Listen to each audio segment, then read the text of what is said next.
Man, Joe, what's the word, man? We live. We live, baby. Damn.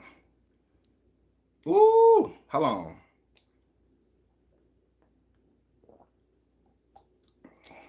I'm gonna see if y'all can see this shit bright. Y'all on. Woo. What my boy say? What my boy Taste His Honey say? Tonight is my bingo night. Tonight is my bingo night. Oh, we finna go live. Man, I'm feeling good, man. My son finally sleep. He was a little fussy before he went to bed. We finna have a good time tonight, bro. I'm just trying to see how many of y'all gonna get on. Cause right now we ain't got nobody on for real, but we finna see. We finna check it out, man. What's going on? What's the word, man? Y'all hit the like button for me as y'all come on in. Hit the like button for me as you come on in. I got a story to tell y'all, man. But we gonna see if y'all get on so I can tell it for real. Excuse me. We gonna see if y'all get on so I can tell it for real, for real. Let's see. We got one person in here. What's going on? Now, I know some of y'all got to go to work. I know some of y'all probably,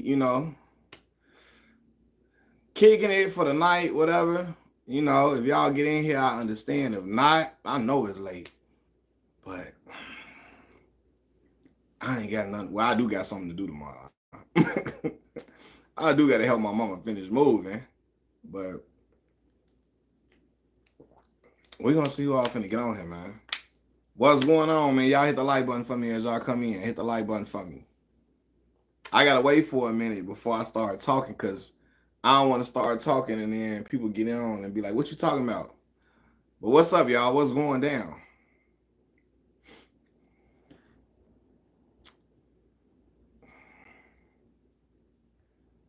Let me get on here and tell some of my family business tonight, man. Let me come tell some of my people business, man. Talking about get a haircut. No, man, listen, I'm not finna get one. I'm not. Quan, what's going on? What's up? Y'all new to the channel or y'all been on here? Some of y'all might probably be new, especially at this time, and I probably new people. Bummy, you said, boy, your mama love me, boy. You hear me? Your mama called me, she called me that handsome young brother with that smile on him, that teeth, that nice teeth in his mouth.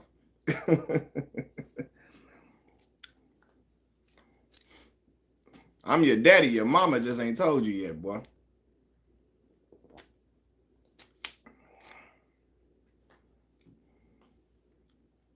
I'm talking about crooked. Ain't man tooth in my mouth crooked. Stop playing. What is you talking about? You see how he coming in the troll? I be wanting to troll back with him. But yeah, they be talking crazy.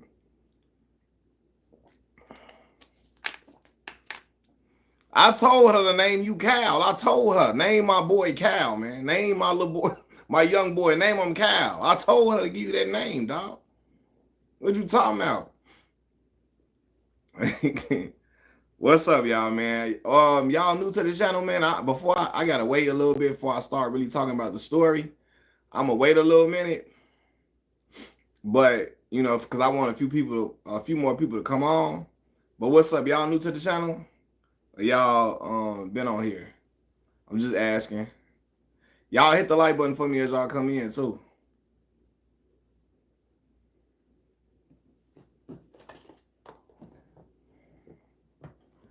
Hit the like button for me as y'all come in. I would definitely appreciate it.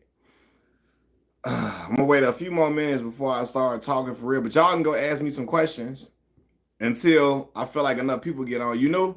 Oh man, I appreciate you coming over here, man. What's the word, man? Where you from? Where you from, boss? I'm from Chicago, Illinois. South Side to be specific, man.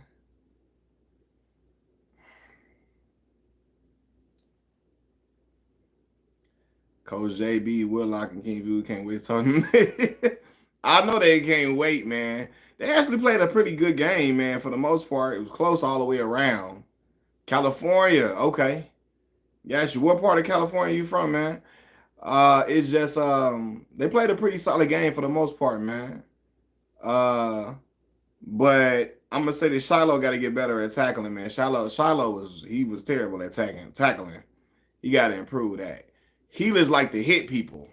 He just like to run into people real fast instead of wrapping up. Textbook form tackling. He got to focus on that. Oh, Dalton, what's going on, big dog? You stay over east. What's up with it, man? All right, that's what's up, man. I was just in Chicago. I live in the South now, all the way from UK. What's up, man? What part of how did you enjoy Chicago? And what part of the South you in? You saw that when the Bears put on. I did see that, man. Hey, Caleb look good now. Hey, I ain't gonna lie. Caleb look good. I tried to give a home minute sandwich. He said, boy, I wanted this. Hey, y'all went wilding, man. What's up, y'all? What's up, man? Hold on 1 second, y'all. Hold on. Tennessee, okay. North Carolina. Got you, man. One of my best friends live in Raleigh. He lives in Raleigh, North Carolina. And my grandfather went to St. Aug's in Raleigh. Nico about to get sent to final. My boy crazy. Titus from Thursday. Oh, you got to go.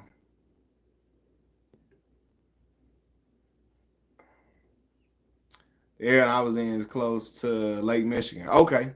Yeah, you was downtown probably with it. Downtown with it. Ah man. What's up, y'all? So we finna start telling the story in a minute. I just want to see how many people I'm finna get on, man. Let me tell you, look, I'm gonna tell some of my family business, man. Well, I feel like it's a real interesting story, though. Really interesting story. And it's going to lead to me having my cousin on my channel to talk about this specific incident. All right. So I had 18. It's dwindling. Well, back to 18 now. So yeah, I'm gonna give it a little bit more, and we're gonna start getting into the story. I just don't want like more people to come on, and then I'll be in the middle of the story, and then people be like, "What are you talking about? What are you talking about?" Yeah, but did you have fun in Chicago though, Tommy? I'm hoping you enjoyed the city, man. We got a lot to offer. You know, I feel like we got the best downtown in the United States of America. But maybe I'm biased, but I don't know. Kev on stage agreed with me. So we shall see, man.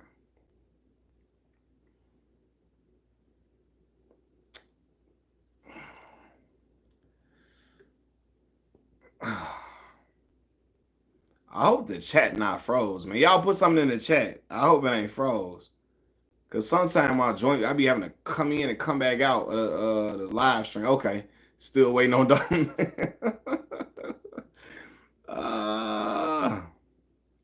Yeah, I don't know if I don't know. That's gonna come probably like 5 years from now, Max. I ain't gonna lie to you.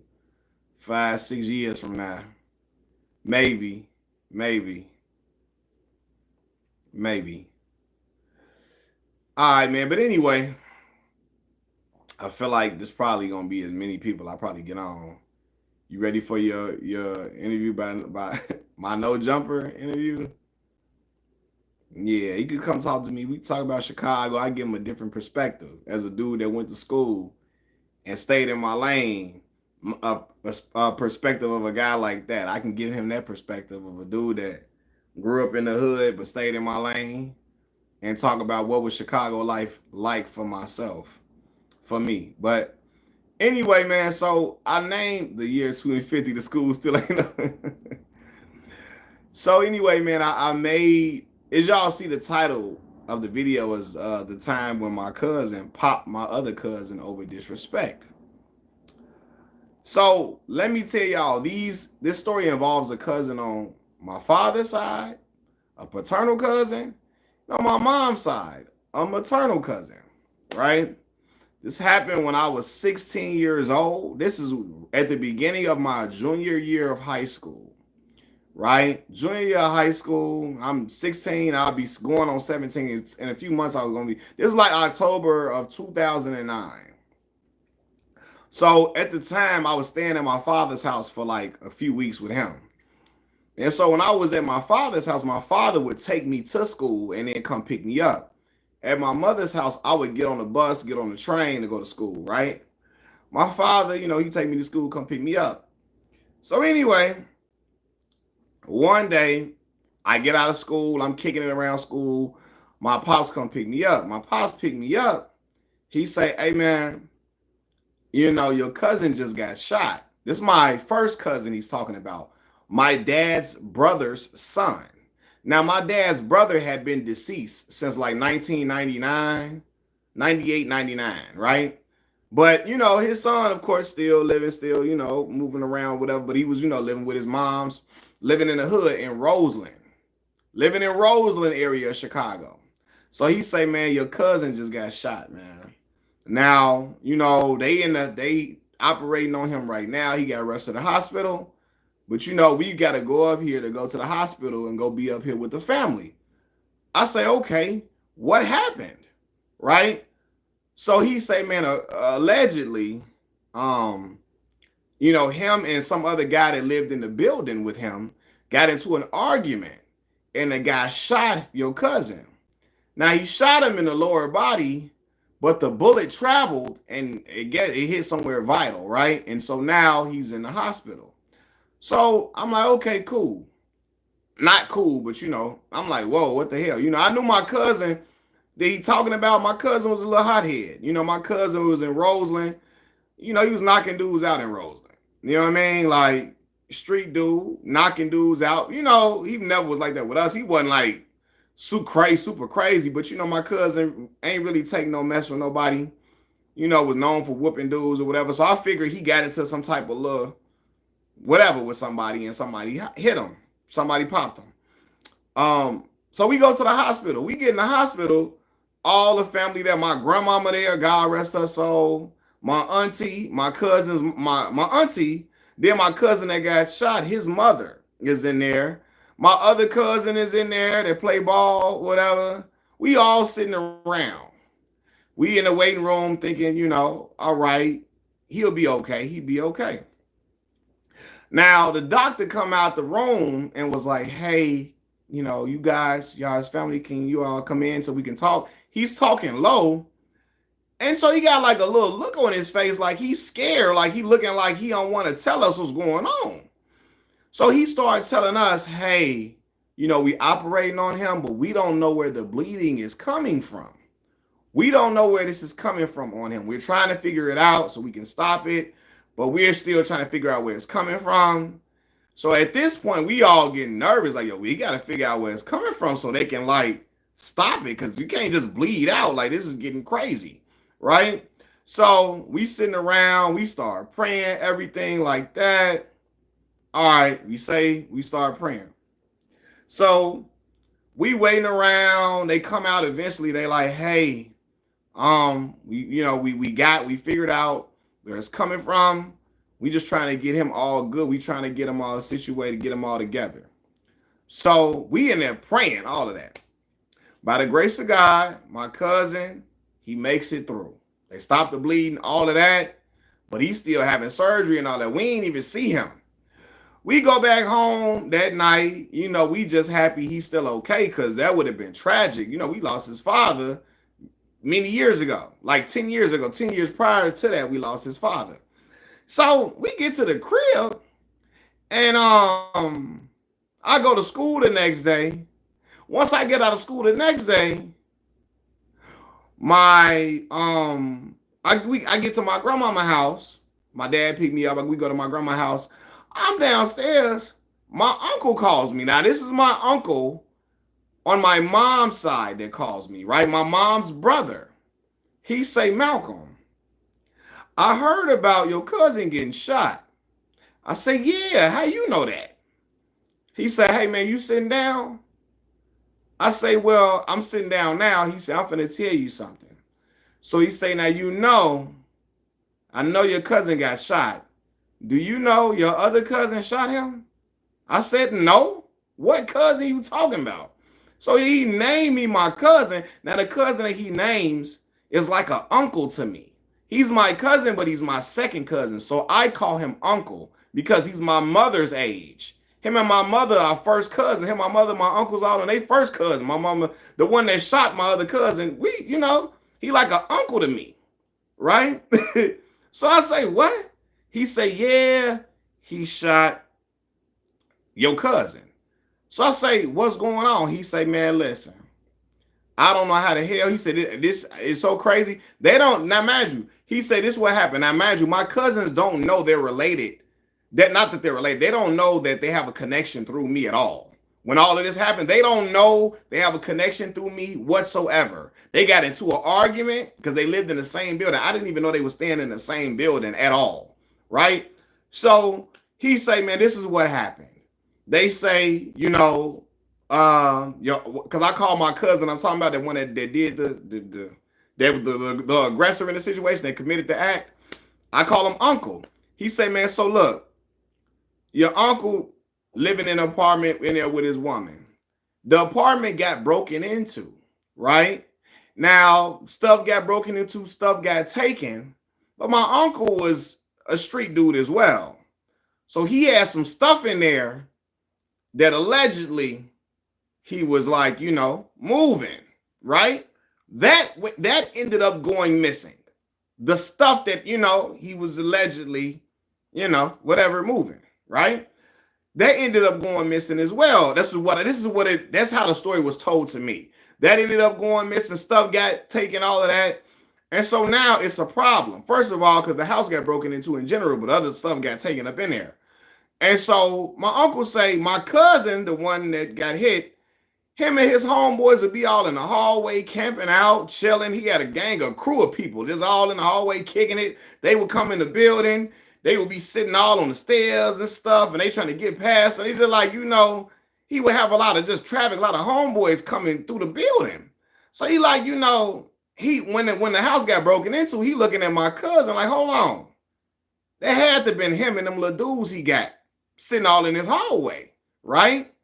So, all right, my uncle, my cousin I call uncle, he's sitting at the crib, he waiting to see when my cousin finna come to the building. My cousin ends up eventually coming to the building. My uncle confronts him about, hey man, my cousin who I call uncle, mind you, he confronts him and say, hey man, that apartment got broken into. I don't know, you the only one that got be having traffic all through here with all these dudes coming through here. I know it had to be you or one of them other little dudes you be kicking it with. So my cousin, like I told you, my cousin is also a street dude who got a reputation for whooping on dudes in Roseland area, right? So he starts getting aggressive with my cousin who I call my uncle. He started talking like, he getting aggressive, getting loud or whatever, because he getting mad, like, So my cousin who I call my uncle, he's an older gentleman. Like, in this time, he in his 40s. My cousin, he talking about the one he in his early 20s. My uncle he not finna be older dudes. Sometimes they ain't tussling with no young boy. You get to talking crazy when they get aggressive. I don't know, somehow, some way, my cousin who I call my uncle end up popping my other cousin. Popped him, right? In the lower body. Popped him in the lower body. And he got up out of there, right? Popped him, got up out of there immediately. Because my uncle, my cousin who I call my uncle, he had been locked up for a nice amount of years through his life. Like it was known. He'll be around for a few years and he'll be gone for some years. Like as a kid, I never knew where he was at, but I knew he would be gone. He'll be around. Then he'd be gone for like 3 years, 4 years, then come back around. He had just got out of jail probably like 4 years prior to that. So, of course, after he does this, he know he got to be gone. Like, you just popped him, like, police you going to get hit. The book going to get thrown at you. So, after he popped my cousin, he hurry up, get up out of there, right? So, he go on a run. He goes on the run now because he can't get caught by no police, right? So, Anyway, my uncle, my actual uncle, that my mom's brother, he's telling me all of this. So now I'm like, my mouth finna hit the floor because I'm like, what the hell? If they would have known they had a connection through me, none of this would have happened. None of this would have happened. But it did. Now, thank God, my cousin made it out. My cousin that got hit, he made it out the surgery. Thank God he's okay. But it's still a problem now because now my cousin, who I call my uncle, the one that did the popping, he on the run now, right? So they go to his woman. They come asking her where he at. Woo, woo. She telling them she don't know. All this, all of that. He gone, right? He didn't gone somewhere. Um, he gone for a little minute too. Not a real long time. Not for a minute. I ain't gonna say. I'm trying to remember. I'm trying to remember how long he was gone for. He gonna come on here and tell his story because I probably got some stuff wrong that I don't really know about for real. Because you know I'm like 16 when this happened. I think he ended up going. He was gone for like about a week. The police ended up finding where he was at. Got him right. They get him, and he gave him some time, right? They give him some time. Now, when all this going on, when all the dots start getting connected, it started getting crazy because now, you know, from what I remember, now we don't want. So, you know, first of all, my cousin that got popped, his mother is like trying to get justice for her son.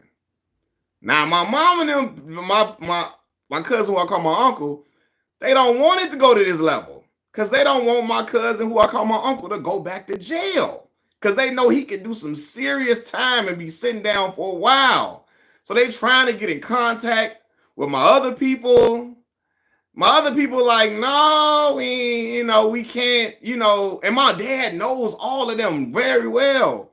But my cousin that got hit, his mama ain't trying to do no talking and no sitting down and we don't got to do all that. Now she ain't trying to hear that, rightfully so. Her son got hit.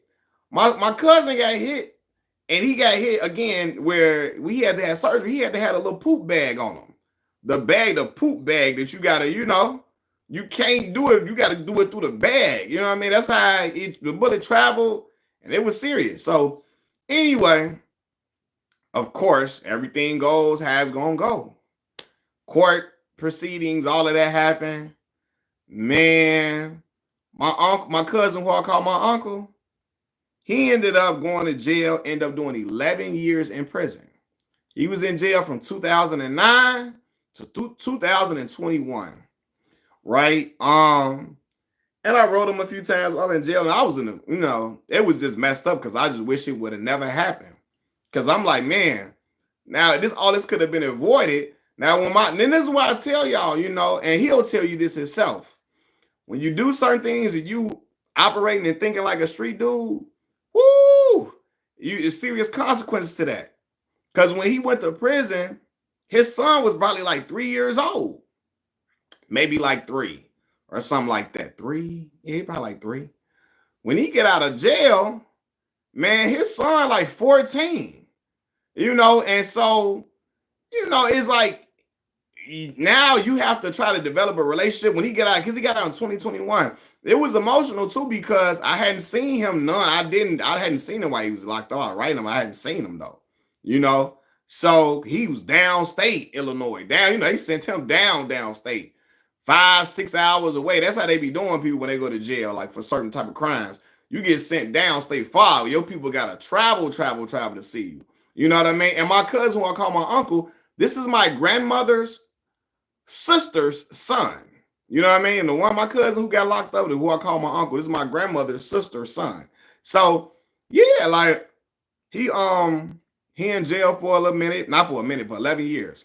He get out, he turns, of course, he trying to turn a new leaf, all of that type of stuff.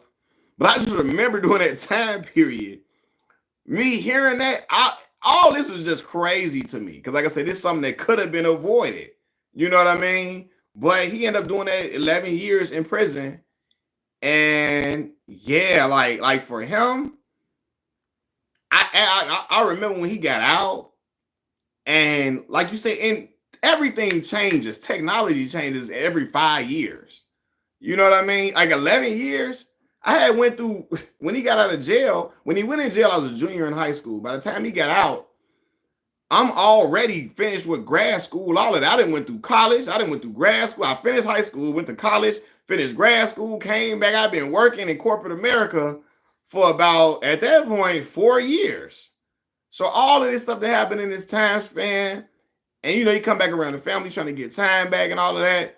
But luckily, um, he turned a new leaf, living a different life now and all of that. But like that costly decision to do that sat him down for 11 years, took him away from his kids, all that 11 years. And so, like now to this day, like he regret all of that, how all that went down. But I just remember when it happened, how I was like, damn, like it was just, I kind of felt like, I got to be here for both of them. Like, you know what I'm saying? Like, it was just a weird position to be in, but it's my people. So, yeah, man. And, but yeah, my cousin was on that little bag for a little minute. He was on that little bag for a minute and all of that. But like I say, thankfully he didn't pass away because that would have been a scary, crazy situation. But I'm gonna have him come on here. The one that went to jail, I'm gonna have him come talk on here because he want to come on the platform and come talk to y'all and tell his story. He got a very interesting life. Who I'm talking about, my cousin who I call my uncle, he saw his father. Man, listen, if I tell y'all the story, I probably would be giving it away, but he still will tell it in a way that I probably could never tell it. He's lived a very interesting life. Saw his father have his life, got to get his life taken from him. Saw his father getting unalived. I got to say unalive because I don't want to get demonetized. He saw his father getting unalived. Woke up out of his sleep to seeing his father getting unalived. You know what I mean? And I think that shaped him and like that kind of affected him moving through the streets the way he did, seeing certain stuff he saw at a young age, you know what I mean? And having to, I guess, cope, sometimes kids need, not sometimes, you need therapy for something like that. You know what I mean? He woke up to his father getting, with a knife. He woke up to that. You know what I'm saying? So he's lived a very interesting life. Got a lot of stories to tell. Growing up in Chicago, being gang affiliated at a very young age, and how that, had led him down to a different path. But around us, he was always super cool, super fun loving, hilarious. Like, always been like that. You know what I mean? But, being in the street had him living a whole different type of lifestyle.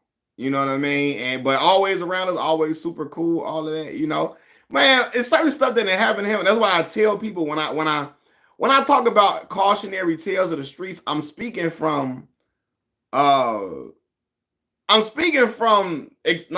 my personal experience, from my family experience being in certain stuff. Like, you know what I mean? Like, I have family who has sat down for a while. You know what I mean? So, and I've seen certain stuff that they had to endure, certain stuff that they had been through, certain stories that we known from happening to them and people around them. You be like, yo, like I've seen what happens to in my family from people. I seen what happened when you lose that dope. You know what I'm saying? You got a lot of mental fortitude with that. Yeah. I didn't heard about stories that happen when you don't got the money that you supposed to have and you selling some stuff for somebody. I didn't heard all that type of stuff of what happened in them situations. Or you got beef in the street and they can't find you, but they can find your old lady. You know what I mean? They can find whoever. You know what I mean? So like I've seen those. I heard of these type of stories from personally. I didn't see it personally, but we got these stories that we hear sitting around and you hear it being told or whatever. But yeah, man, I'm gonna have him come on here because he would love to talk to y'all about a lot of this stuff. You know what I mean? So super charismatic individual, super lively, super funny. So yeah, but I'm just glad, being in prison didn't break him because, to some people, 11 years is not a long time. But that's a long time, especially being in jail. Like, I wouldn't want to be in jail for a day. 11 years? Hell no. Hey, no. Listen, fam, I can't be up in here, dog. I can't be up in here, but I mean, he understood that, when you do certain things, you gotta Those are the consequences that come with it. And the consequences that come with it. So yeah, man. But yeah, he like I said, and he was an older brother. The first week would that first week in prison would be crazy, right? The first week. Like there's no way I'm in here. There's no way I'm in here like that. Like you say I can't be in there for 11 minutes. Not at all. It's never could be something that I could be doing. But yeah, but like I said, he had been in jail a few times before that. But as a kid, we don't know. We just know he be gone for a minute. But we ain't knowing. As a kid, I really didn't know he was locked up until I got a little older. And my uncle and them like, yeah, he was locked up for a time. Like for real. They like, yeah, that's why y'all wasn't seeing him for years. We wasn't seeing, the kids, they kept us innocent. We ain't know what's going on. We just kids. But we just know when we having events, we'll see him for a time, then sometime he gone. And then we'll see him. Then after a couple of years, he come back around and we seeing him all the time. So yeah, jail and prison, two different things. You're right. Different things. For real. Jail and prison, two different things. You know what I'm saying? And I'm gonna say this too. In Chicago, I didn't heard them stories about Cook County Jail in the county. So being in the county, then going to actual prison, all of that is not. It ain't no game for real. There really ain't no game. But yeah, like I said, I didn't. I had another one of my cousins did 10 years, 10 or 11 as well. Yeah, So and both of them individuals I'm talking about had grown up. Both of them had their fathers taken from them at young ages, very young ages. You know what I mean? So yeah, and it's quite crazy. But I'm gonna have them on, and I'm gonna have him tell everything from his perspective and all of that. Like I said, what I told y'all is what I was told, not even from him. When he got out of jail, we never talked about what happened that day. We just was talking, just happy to see him. We just was kicking it with him, laughing, joking, all of that, and yeah. And again, I remember the first time I wrote him, I was in school, and he told me how he cried because that was just something. You in there, you hope people don't forget about you when you up in there and stuff like that too. So yeah, man, craziness, man. But they're my people though. Them is my people. And yeah, I got a family that's full of characters for real, like hilarious people. So did your cousin and uncle get cool? So look, right now, I just told y'all. Now I told you, my cousin, my uncle, my cousin was running the streets. My cousin locked up right now. Been locked up for a minute. You see what I'm saying? See how that go? He got locked up while my uncle was locked up, and he's still in there. So that just see how the cycle go. They never even got a chance to reconcile about nothing. He got locked up when my uncle was locked up. Towards the end of my uncle's bid in prison, he got locked up. He's still up in there. So yeah, jail no place for nobody. Lose your man in there. Yeah, you definitely lose your man up in there. First of all, I can't be nowhere. I ain't with being nowhere where ain't nothing but no whole bunch of men up in there. Somebody got to tell you when to use the bath. I mean, when you could go eat, shower, when you can go outside, when you can use the phone, when you can see your kids, when you can see your people. You know what I mean? I ain't that ain't for me. I can't. What? Be up in here with a whole bunch of dudes, bro. What is we doing? Not gonna be able to do it. He said, nah, the poop bag. Yeah, man. That was the first time I ever seen of that bag before. Well, my cousin showed it to me. That was the first time I ever saw it. It was the first time I ever saw that. If you're free, you get fewer privileges. If you're free from drugs.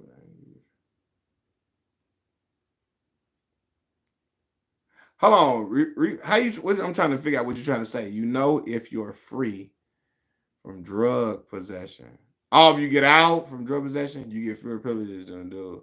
I think I understand what you're trying to say. If you get out and you were locked up for drug possession, you get fewer privileges than a dude who touched Yeah, it's crazy. Alice, what's going on? Are you new to the channel? Yeah, man. So that was a whole crazy experience because like I said, I remember thinking first when I heard the news that my cousin got hit, I didn't think, the way my dad and them was talking about it, it made it seem like, oh, he got hit, but he gonna be all right. When you got up in there and the doctor came out looking sad and gloomy, looking like we don't know if he gonna make it, bruh. Like you should have saw how all our face changed up in there. Cause now we like, oh no, this can't go down. But yeah, man. But I got a lot of crazy family. I got a lot of family stories, man. A lot of stuff that just, that I could tell growing up here. You know what I'm saying? Like me and all of man. Why do baby a white? What are you talking about? Oh, yeah, you got to go. This man, what is this man talking about, man? You got to go, brother, man. You got to get up off this mug, Joe. But yeah, man. So, man, I'm surprised y'all up with me though. For real, I didn't think y'all was gonna be up. I got on really. My son was up all day, and he finally went to sleep. So I'm like, let me get on here real quick and do some talking to y'all. I'm surprised y'all up. Y'all don't know what, bro. I like. They just be coming on here talking crazy, bro. Like, what?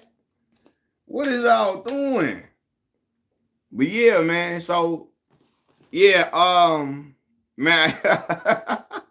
Hey, I got story time. I got a lot of crazy stories. I think I told when I was in high school, and you definitely described Dr. Umar in your last video.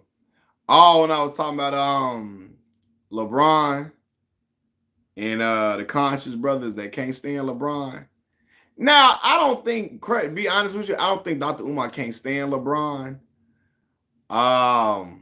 Per se, but he does like have he got Kobe Bryant as his GOAT, and I think he got Michael Jordan number. Do he got Michael Jordan number 2?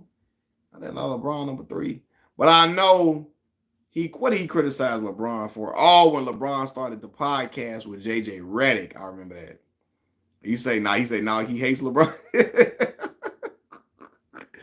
Now I did see him criticize LeBron for doing a podcast with JJ Redick. And yeah. And what's crazy is that because when I made it, I wasn't even thinking about Dr. Umar, to be real with you. I be seeing so many conscious brothers that hate dude, right? And you can hate him, but when you hate him, but love Michael Jordan and Kobe Bryant, that's when I started scratching my head. Like, y'all on the consciousness tip, right? Y'all all on the whole pro-black angle. And then y'all hate the dude who got a black wife, who got black kids. You know what I'm saying? Nah, it's before that. He feels type of way. Oh, I remember that. Okay, I forgot about that, bro. That I promised school. I forgot about that whole thing. I forgot about that. I can never tell Umar serious or not. It's like his cat. Oh man, you know what, man? What's crazy is, as wild as Dr. Umar is, there are things that I agree with that he says, and things that I'd be like, all right, Dr. Umar, I don't know what you're talking about on this. I don't know what you're talking about, but there are things that, but I'm gonna say, I can say that about a few people. There are things that I could agree with that they say, but it just be like, yeah, he be wilding though sometimes, like for real. But I also feel like that about a lot of he in a different boat to me. Charleston White, he just be wilding just for clicks and views. I feel like a lot of times. So yeah, but I forgot about the I Promise School thing. I forgot about that. But yeah, but I just don't get why he hates. Y'all don't know, man. Like I'm gonna say this, man, brothers. I don't know what dude did to a lot of brothers. Like, you know what I'm saying? As far as LeBron go, like I said, they be pro-black as hell. And I'm like, look, yo, LeBron married to a black woman. His agent is a black man that happens to be his homeboy that he met as a teenager that he helped to put into position. His whole staff and his whole enterprise filled with black folks that he grew up with. You know what I'm saying? Like, I don't get how people be looking at him like he's just whatever, like he's just like you can't stand him. I'm looking like, I mean, LeBron speak about police unaliving black folks on a regular basis. He lends his voice to that issue that plague, that we deal with. And yeah, I'm like, why do y'all? And then, but again, they hate LeBron in favor of Michael Jordan and Kobe. And while those two men are pantheon all-time great players, them Mars was not pro-black at all. They are not. Like, you know what I mean? And yeah. And I know people are gonna be like, oh, you don't know that. Listen. Look, I doubt it. I doubt them two were pro-black at all. Them two men who never spoke about any black issues ever. I think the thing with Charleston White is he holds up a mirror to show people how hypocritical. Yeah, he does, but then he'll be very hypocritical. Like he'll say some stuff I agree with, then he'll go out here calling King Yellow daughter a little bitch, right? Then he'll go for then he'll start making excuses for statutory grape, stuff like, oh, them little girls was hot in their tail and all that, they was hot in they was hot in they whatever. And I'm like, bro, a little 16-year-old girl can't give consent to anything. 16-year-old, 15, 16-year-old girl can't get no consent to nobody. They a child. You know what I mean? So Jordan down there hates black people. He can't stand black. Michael Jordan, man, let me tell you something. Michael Jordan, the way hey, look. Hey, I was talking about Michael Jordan the other day, man. Michael Jordan, like, he can't stand to be around Negroes at all. He can't stand to be around them.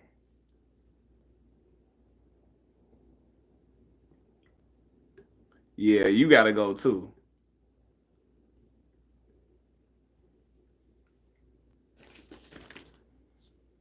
Oh. Mike look like he can't. What? The moment you start talking about you around some nigga, what? I heard the yeah. Well, Mike say I ain't taking no pictures with no. Mike say he ain't taking no pictures with no N words. Man, I just had to zone out. People start talking like Charleston. Yeah, like Charleston to say something I agree with, and then he'll go get on social media. He'll go get on Instagram and the damn Ku Klux Klan, what you call it. Like what? Or not a Ku Klux Klan. He'll go put on like Confederate clothes. Like what you doing? So it don't really make no sense to me when I see that. What you say? I heard that comedian. Yeah, Mike say, don't take no picture with him. I was like, look at Michael Jordan. Look at that Negro there. Good God. I'm sorry, I'm looking at something on TV. My bad. But yeah, man. So yeah, what's got y'all up this late though? What y'all up to, man? What y'all up to?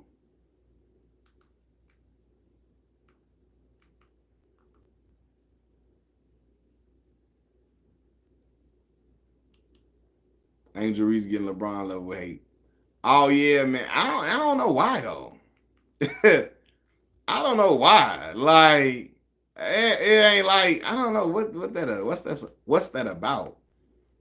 For real.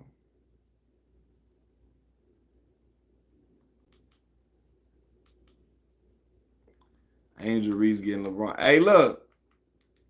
I started to watch as an Angel 2 fan to hate. I mean, and they be brothers in there hating her.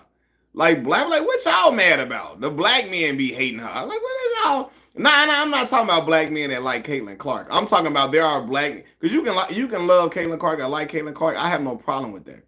It's black men that be trashing Angel Reese, like going out their way, and I'm like, what's going on with y'all? What y'all problem is? I mean, what did she do to y'all that you just so mad at her? It don't make no sense to me. Hey, look, I was watching the Mr. McMahon. I started watching the Mr. McMahon thing on Netflix, but I stopped because I got distracted with something, and then I found my way to watching something with The Rock. Y'all, I didn't know this. Y'all don't know Vince McMahon when It is wild to me. Maybe I'm tripping. You know, Vince McMahon was not playing. He wasn't paying for hotel rooms and stuff for the wrestlers. They had to pay their own way, 100%. Pay for their own room, pay for the car rentals, pay for the food, all of that. All of that. And I knew the food and stuff. I knew that. But the fact they had to pay for somewhere to stay too while they on the road, and dudes probably getting paid like 50,000, 40,000 a year.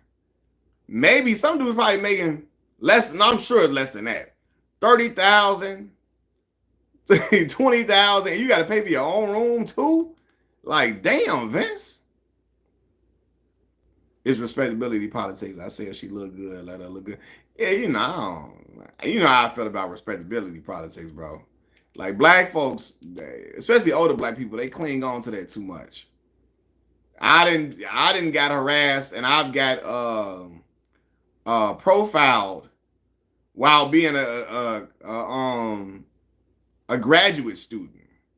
You know what I'm saying? So and speaking all that, oh yeah, enunciating all my words and all of that.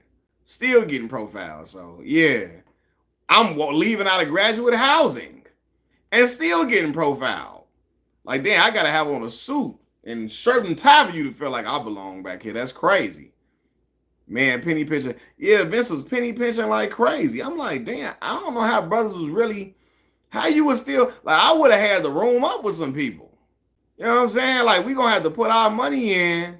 We going to have to be 4-to-1 room. If I, like, I'm like, bro, when Rock said, man, I was making about, he said he was making about, what did he say about 150,000 first contract? He said, but you know, I had to pay for car rentals, had to pay for my own rooms everywhere we went, on top of paying for my meals. You know what I'm saying? So that money go quick when you doing all of that. I'm like, damn.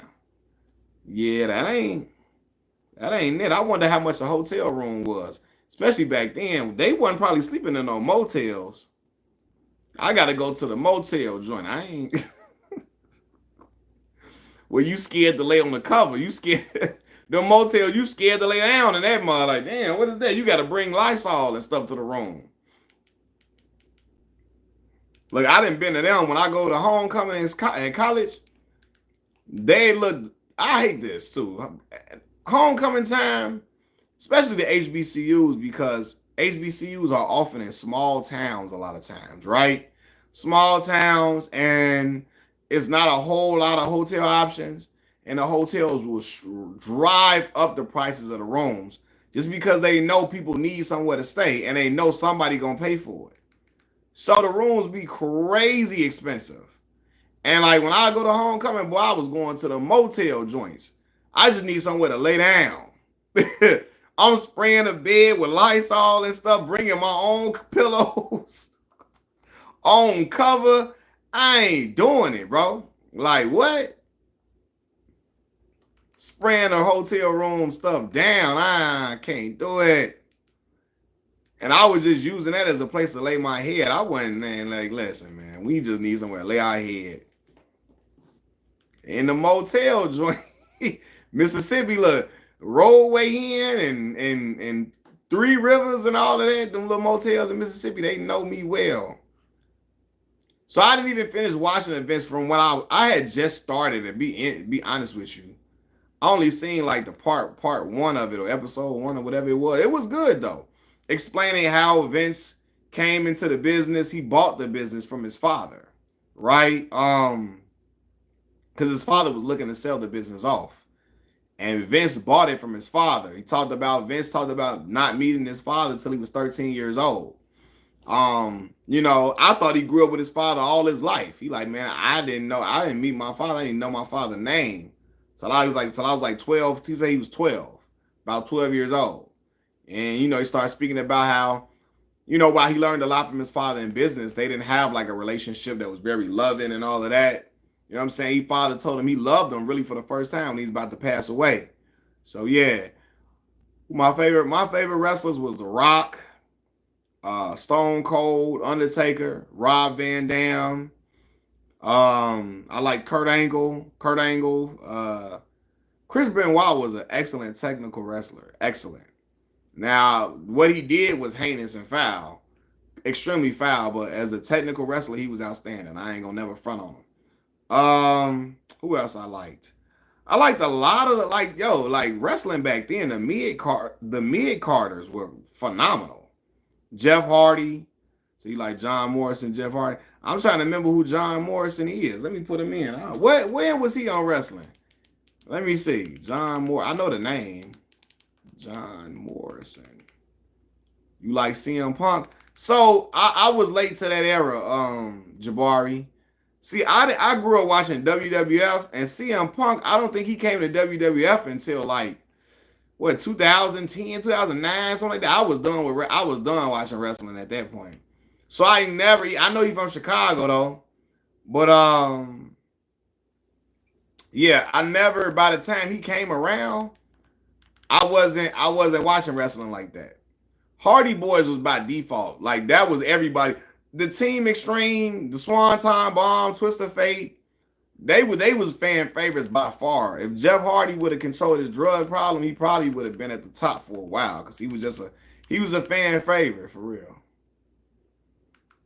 I'm looking at John Morrison right now. Yeah, when did he come into wrestling? Cause I probably was done. Look up CM Punk shoot promo. Yeah, I'm gonna look that up. Let me see. But yeah, I by the time like some of the people came to wrestling, I was done. I left wrestling probably right a little bit after The Rock left. Rock, his last run was really for real 2003. I think I watched up until like maybe 2006. Then I stopped watching. You know what I'm saying? I stopped watching probably up until 2006. I stopped watching for real. Because that's when I started getting into girls and stuff. And I just, y'all know how that go. So I just stopped really watching. But he came back out. Who came back? But they clowned this character. Who came back? CM Punk? Yeah, the mid Carters had crazy. They had crazy swagger. Like I said, I grew up watching like Road Dogg, X Pac, Val Venus, the APA. I grew up watching Crash Holly, Hardcore Holly. And like I said, these are mid Carters that I'm naming, like The Godfather. You know what I'm saying? But they were like they were popular though. Like these are Scotty Too Hotty, Too Cool. The man had the worm as his finisher, which I thought took entirely too damn long to pull off. But it worked. He sold it very well. Rey Mysterio, phenomenal. Love watching Rey Mysterio. You know what I mean? So yeah. Shawn Michaels, right? Shawn Michaels, Heartbreak Kid. That's my favorite theme song all time. Shawn Michaels joint. Shawn Michaels theme. I love that theme song. Triple H. What's your opinion on the current state of hip hop? Man, I still think it's dope music being out here, man. I think some of the stuff probably the younger kids into, I may not all the way be into, but there are some things that I like though. But I still think it's dope rappers out here. It's just some of them maybe don't get a certain type of push in mainstream, but I still think it's dope rappers out here, man. I just think certain moments need to happen for the culture to push forward. That Drake and Kendrick Lamar battle was good for rap culture in general, in my opinion. It made dudes really sit down and write and really come up with some heat. And it got us excited about the art form, rapping and lyricism and battling. You know what I mean? Like I grew up watching Jadakiss go at it with Beanie Siegel now. Nas go at it with Jigga. You know what I mean? Like I grew up watching that type of stuff, so I always like that. Even Cameron going at Jay-Z. Who did I like? DX? I like DX way better than NWO. But again, I wasn't really watching WCW like that. And by the time NWO came, that was like 2002. And like, yeah, they was going at it with my favorite wrestlers, like The Rock and Stone Cold. So even though I knew Hulk Hogan was larger than life, but I was always a WWF guy. So like, I would look at X Pac and roll. First of all, the theme song they got with Run DMC on their joint, that's hard. Yeah. So I'm with you though. Meet the Grams wasn't my favorite either. I don't really revisit that song. Being real with you, bro. I like Euphoria a lot though. A lot. Not like us. I like that. I like that. You know who Ian is? He's who's now I don't know who that is. Nah, I don't know who Ian is.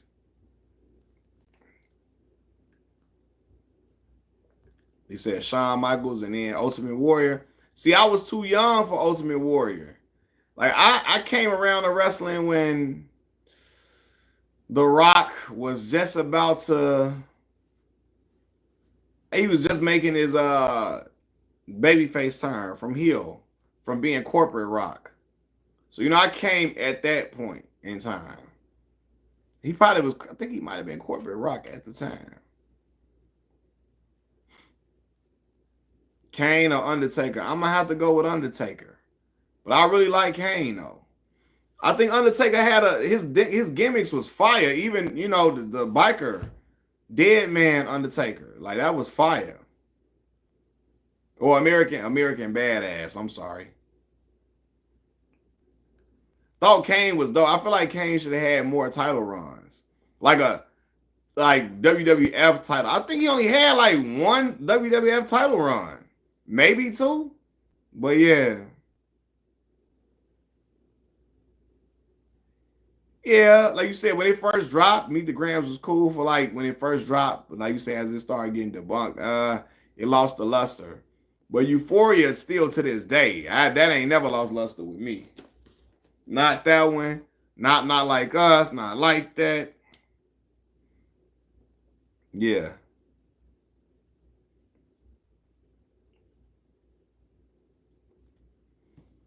Stone Cold when the glass break. Yeah. Now when the glass breaks, Stone Cold on a mission, I fool with that heavy. I fool with that heavy, bro. Yup.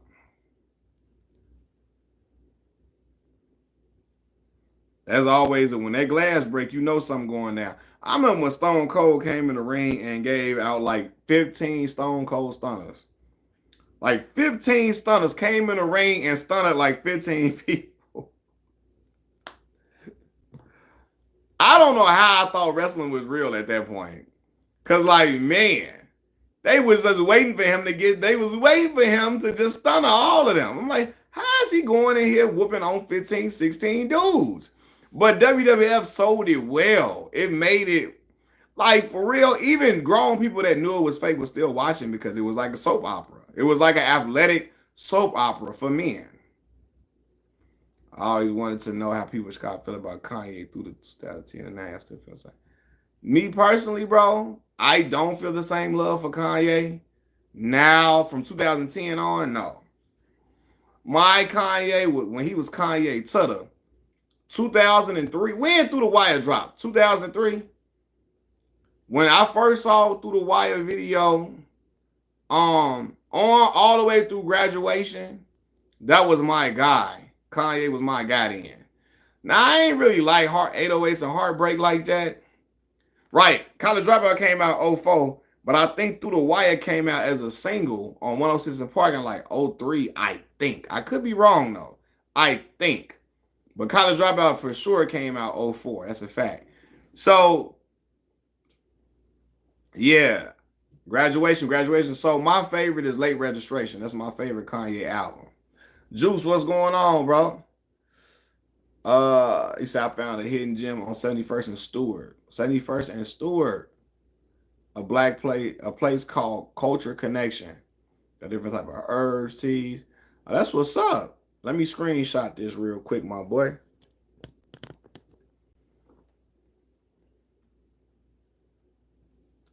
Even everyone mad, what you doing upstairs?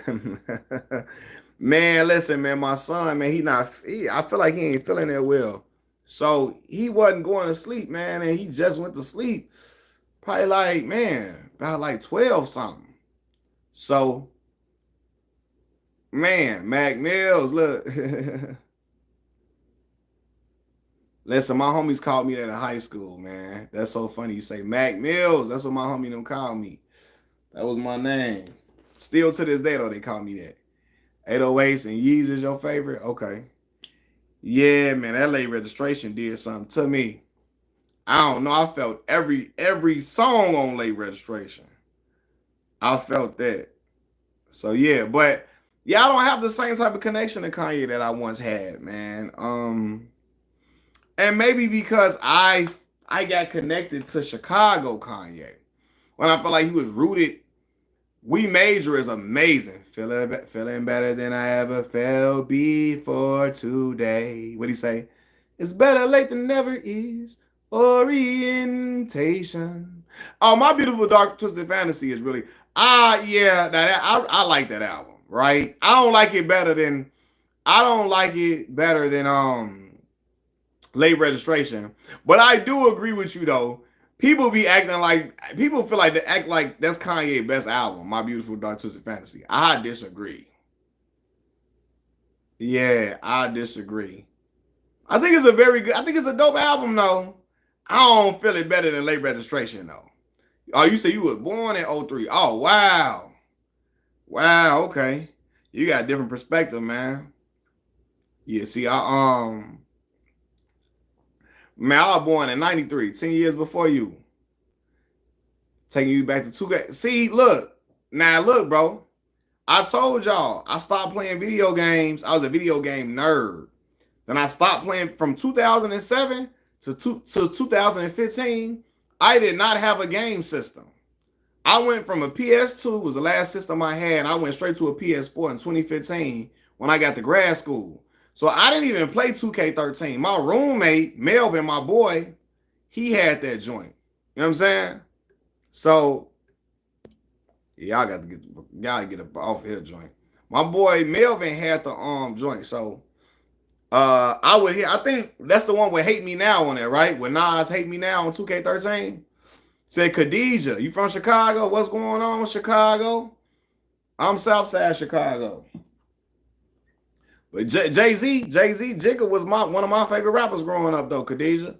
Jigga was one of my favorite rappers for sure. Graduation, use your favorite joint, Can't Tell Me Nothing. Yeah, that was a joint. I remember when I first heard Can't Tell Me Nothing, I had an MP3 player, bro. And my MP3 player could record audio. Now, this is like '07, right? I remember WGCI, the radio station in Chicago, was like, we got this new Kanye West, right? So he recorded the joint. I recorded it. And I'm thinking Jeezy finna come on because he got the Jeezy sample. You know, at the time, Jeezy, one of my favorite rappers. I had just got the Inspiration album in 2006. So, you know, I'm thinking Jeezy finna come in. He never came in, but the song's still dope regardless. The sample is amazing. You say you went to Simeon, class of '08. Okay, I'm Morgan Park, class of 2011, Khadijah. We still on site. We in them schools right off Vincennes. We both went to them schools right off Vincennes. So shout out to Simeon. Yeah, you was there with D Rose then. You was there with Derrick Rose. You graduated '08. Cause D Rose graduated '07. So yeah, I'm Morgan Park, class of 2011. Yeah.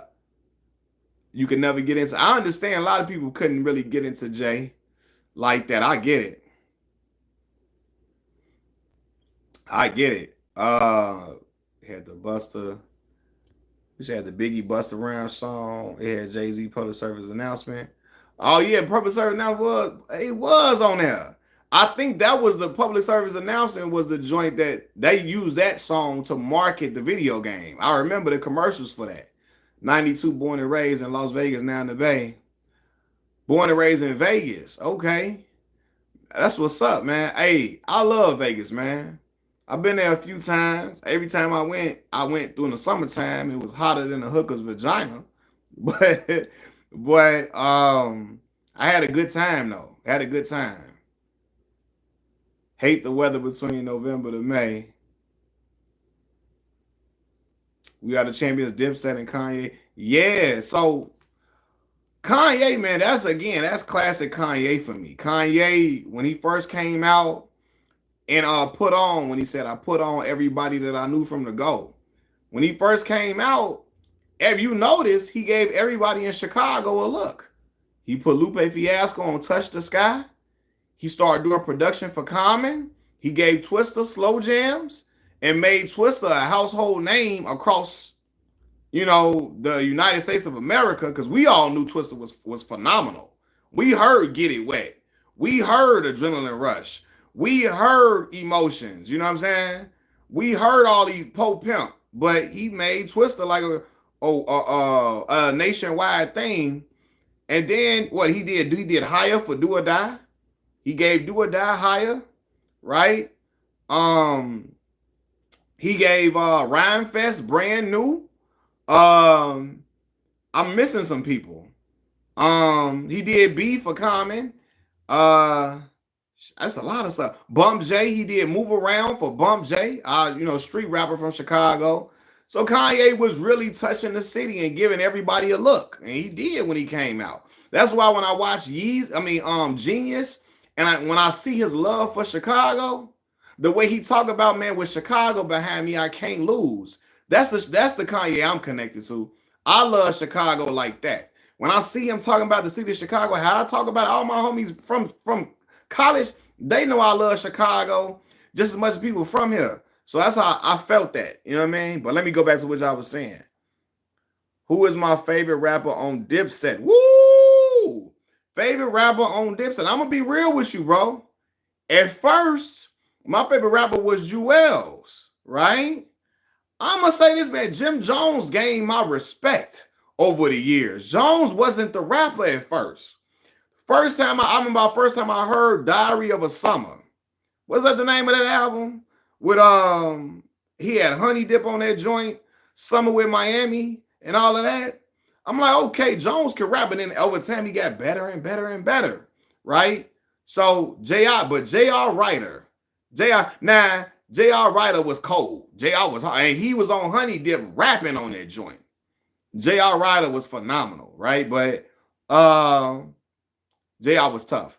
The same about Chicago. Be there on Wednesday. Are you coming back to the city? Come on back home, Khadijah.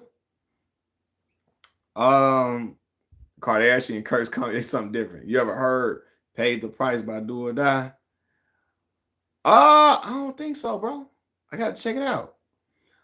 Santana and Wayne collabs. Yeah, they were. I came to rep my hood. I gotta ride clean. I gotta smoke good. I'm pulling on big fat cigars. I'm pulling on big fat cigars like Suge. I ain't gotta explain what's already understood. That was a joint. I remember they had a song called Favorite Things. That was my joint. Him and Jewels and Wayne. He said Hell Rail was God. Listen, man, yeah, Rail wasn't the best. I gained a better appreciation for him as I got older. I was listening to Cameron the other day. Cameron had a song called We Make Change and Triple Up, which was on what's the name of that album he had for the one he did the movie for? Killer Season. It was on that joint. Killer Season had Touch It or Not on there. Well, Suck It or Not is actually the name of the joint. But yeah.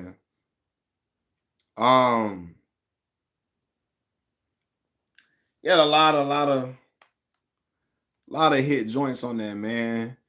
I heard Snoop say him and Dre working on what you say? I heard Snoop say him and Dre working on another project. I'm wondering how it's gonna be received. Yeah, I wonder, man. I wonder how it's gonna be received, man. It probably would be received well. I still have not heard the Common and P Rock joint. I gotta listen to that. What's the number one that will get you popped in the rack? What'll get you popped in the rack? Disrespect. Yeah, Disrespect. I think Disrespect. But Believe it or not, y'all, I'm being for real. A lot of the stuff that happened in Chicago, it be already it's gang, it's street focused stuff.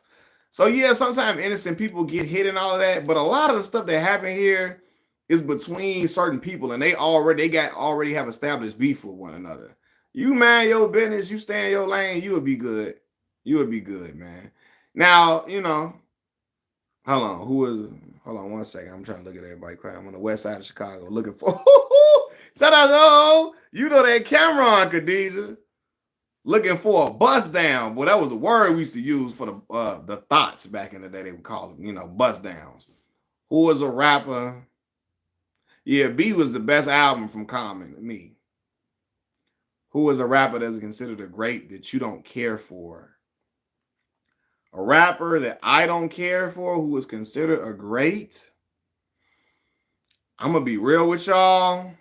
People gonna get mad at me. I was never a big Busta Rhymes fan like that. You know, nor was I really a big Reggie Noble Redman fan like that. And you know what it is? It's so funny. Only certain comical rappers work for me. Because Ludacris worked well for me. Maybe because that was my era, right? As a kid, all these songs from Luda was bumping. You know what I mean? So maybe that's what it was. Like I'm listening to Luda nonstop. But yeah, certain comical rappers, they really not my thing like that. Only certain ones really grab my attention for real. So I'm gonna be real, bro.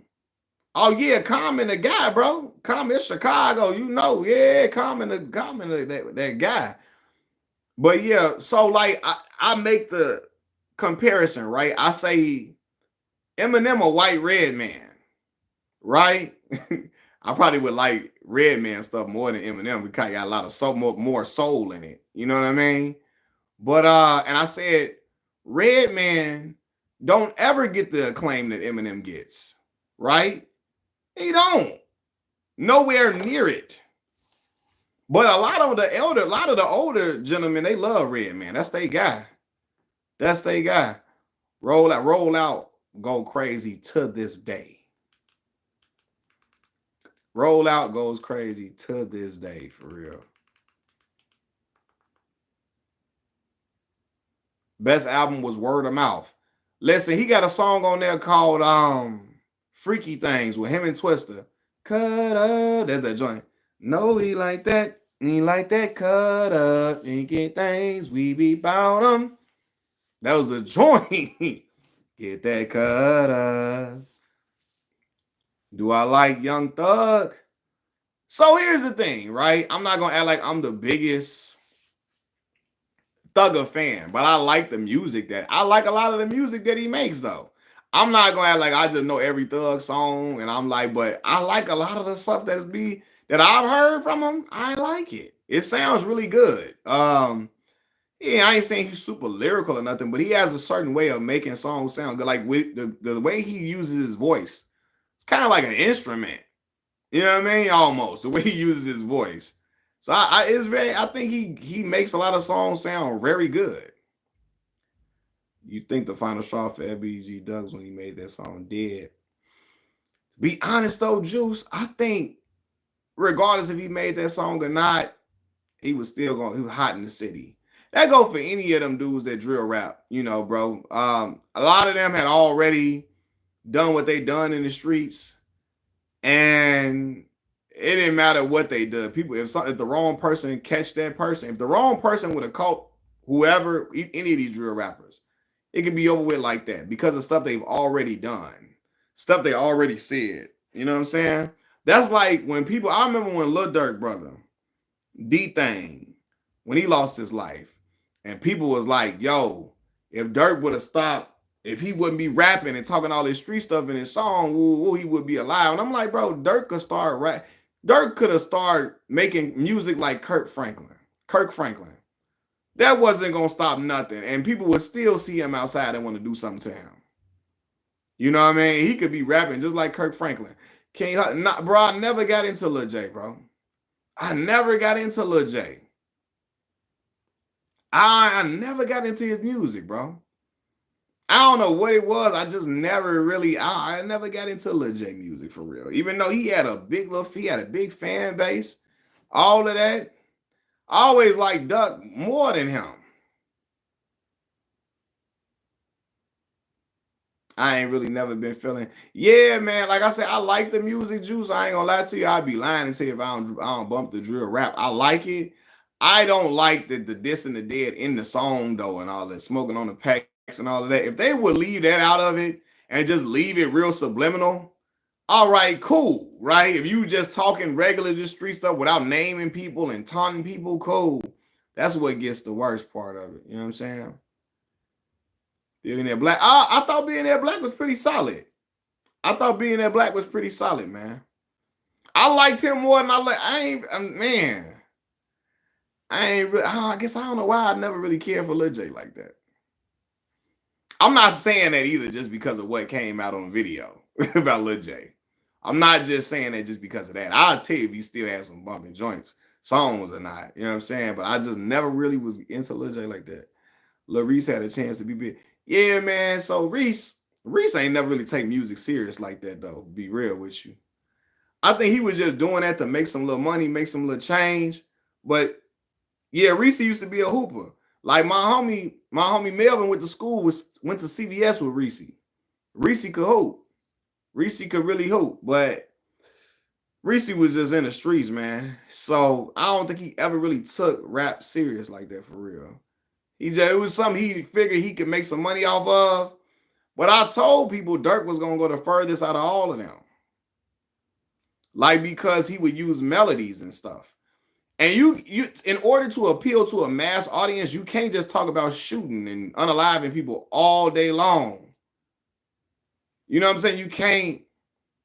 And if you do it, you got to trick the fans into thinking you're talking about something else by using melodies and stuff. And Dirk would use melodies. He was using melodies in 2012, 2011, 2013. He was using melodies back then when people wasn't really hip to him like that. He was always using melodies and auto-tune and stuff.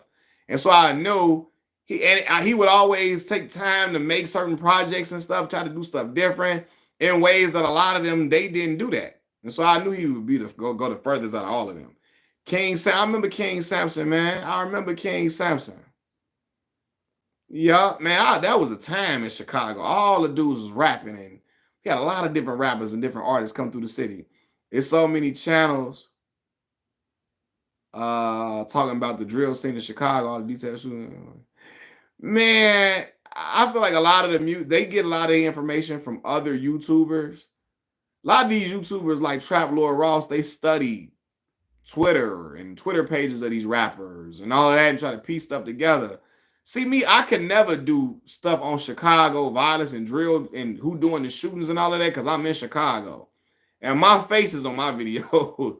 I'm not over in London and UK making videos from a safe place. I'm in Chicago. So like I can't be having my name tied into a lot of that stuff like that because people that do that, they get too deep into it. You know what I'm saying? And when you in Chicago and you doing I'd rather if I interview a street dude, I want to just talk about the music and all of that, you know. But yeah, I think Polo G has the talent to be. Yeah, Polo G really dope. I really like Polo G. I really do. You say you hung with Reese's sister, Khadijah. Okay, got you. You say, yeah, we want you to be safe, man. Oh, that's love, bro. I appreciate it. Yeah, I'm gonna be safe, man. I'm out the way. I can't, man. I feel like doing a lot of that is a liability anyway. You should see like the homie Truth Teller. Shout out to Truth Teller, man. Truth Teller be interviewing dudes, and like he didn't talk about being uneasy in these interviews. Like he don't know if the little shorties in there gonna want to do something, gonna want to turn up or whatever. Like he didn't talk about interviewing certain people from certain hoods in Chicago, and like not knowing, it started off a little rocky. I ain't know what they was on. See, I don't got time for all that. I don't got time to be running like wondering, Oh, shorty know if they gonna get ready to turn up, or they gonna try to rob me? Nah, nah. If I had somebody on my channel that's a street dude, I have a personal relationship with them and I know them well. It's Chance. Chance throw up the pitchforks a lot. So I ain't heard nobody say he not. So I ain't heard nobody try to tell him he not. So I don't know. I seen him throwing up the pitchforks quite often though.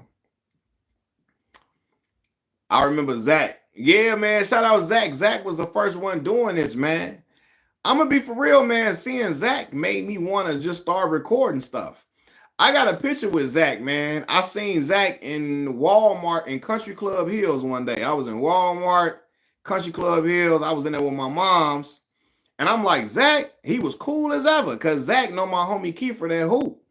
He was real tight, my homie Kiefer. Zach would be everywhere. You know what I'm saying? It's sad what happened to him, but good brother, man. I took a picture with him and I was interviewing people in their early stages. I remember he interviewed Dirk. And this was and Keith, when Keith was scared to talk, and Keith just didn't want to talk about nothing on camera. I remember he interviewed Dirk. He asked Dirk how big he get with this. He said, I want to be big as Jay-Z. I remember that. He did L.A. Capone and Rondo and them and the alley outside. So champion Africa and Ghana. Where you in? Was it Accra? That's in Ghana, right? Is Accra in Ghana? No, where Accra at? That ain't in Ghana, is it? Accra. Accra. That's not in Ghana, is it? I heard if you throw up the pitchforks. Yeah, I mean, yeah, a lot of people just throw up gang signs here in Chicago, don't really be affiliated with nothing. They just be throwing it up. Right, yeah.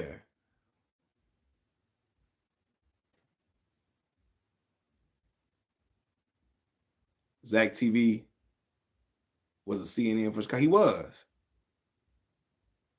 I think I heard my son. I think.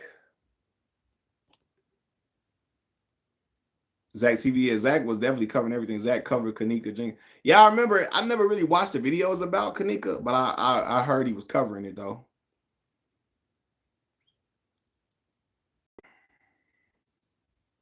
Yeah, but you got a lot of people that throw the pitchfork here just to be doing it. You got girls that throw it up, and they ain't on nothing. I say phone them, and they never been no folks. It's just cool to say, yeah. So my cousin, who I call my uncle, that I was telling y'all about, the one that got, went to jail for 11 years, he's a foe counselor, foe CH. She said she thought the Khadijah said she thought the pitchfork. You know what I'm saying? So yeah, you could throw something like that. I don't mean you really that, but she said I'll be in Africa throwing up the folks. Oh man, Khadijah, you say on folks now. That's crazy. Hey man, I remember I told you I went to the Peppies on 116th in Western, and the dude started, thinking I'm GD because I had the Indiana hat. The Indiana University. The hat, the I and the U is put together, but it looked like a pitchfork though, right? Indiana hat. I'm like, look at this dude here, boy. He said Zach Dan has solved that case. Yes, what I heard, man. I never looked into the videos, but I heard Zach was really on that with the Kenneka Jenkins joint. Who made that song? They didn't let the GD. Oh, Ruger. Ruger made that song. He be with FBD now. That's Duck and them homie, Ruger. Yeah, they was playing. They was playing that heavy. Hey, y'all watch the Chicago homie corporate? Y'all watch his videos? What hats can't you wear? You can have whatever hat you want to wear in Chicago, bro. You just can't be cocking your hat. Like Chicago, not like LA, where LA you can't wear this hat, can't wear that hat. You good. You can wear whatever hat you want to. You can have whatever hat you want in Chicago. It's just how you cock your hat. That's the thing. Going around cocking your hat for real. Daddy be like, whoa, hold on. You meant on God. Corporate on God. Y'all remember when he first made his first video on Facebook? This was years ago. I was in college. And I remember he was just in his car, like simulating how a conversation can go between two Chicago dudes about a party, right? And he flipped that Facebook video he made into a whole empire now. Like he didn't turn that into a real like. I mean, he used to be battle rapping and stuff, but he flipped that into a whole empire for him. He getting millions of views on these videos and skits he be doing, which is dope to see, man. I like to see young brothers being innovative and figuring out a way to really like, shine for it to shine. So what's the significance of cocking your head? So cocking your head to the left is one thing, cocking your head to the right is another gang type thing. You know what I mean? So the gangs, left to right, different gangs. Corporate and others show anything is possible. Yeah. What J. Cole say? Met a chick from he said met a chick from Chicago. My hat wasn't cocked, Joe. I kept it straight, shit, cause y'all know. And if not, you'll learn how them N-words in the shy go. You just gotta keep your hat straight, man. All right, my mom used to tell me that as a kid. My mama used to tell me keep your hat straight, either straight forward or straight back. No cocking it. Yeah, corporate and others show. Yeah, they really do. Corporate show and they show anything is possible, man. I like watching this stuff, man. He be having some funny stuff. And he be having people I went to high school with. Some of them thick old girls y'all done seen on there went to high school with me. Girl named Chloe and another girl named Cookie. Remember a year ago, he was doing skits with a light-skinned girl that he was calling his girlfriend, and he'd be like, hey, bae, or whatever. It was a light-skinned girl on there, right? And it was this girl in one of the skits. She went to high school with me. Name Cookie, but yeah, she went to Morgan Park. So yeah, he be he be doing his thing. Some of them, what thicker than a bottle of Heinz ketchup, bro? Them girls be thicker than 2 packs of oatmeal in a bowl, my boy. We on here clowning now, bro. They do be thick though. I ain't gonna lie to you. They do be thick.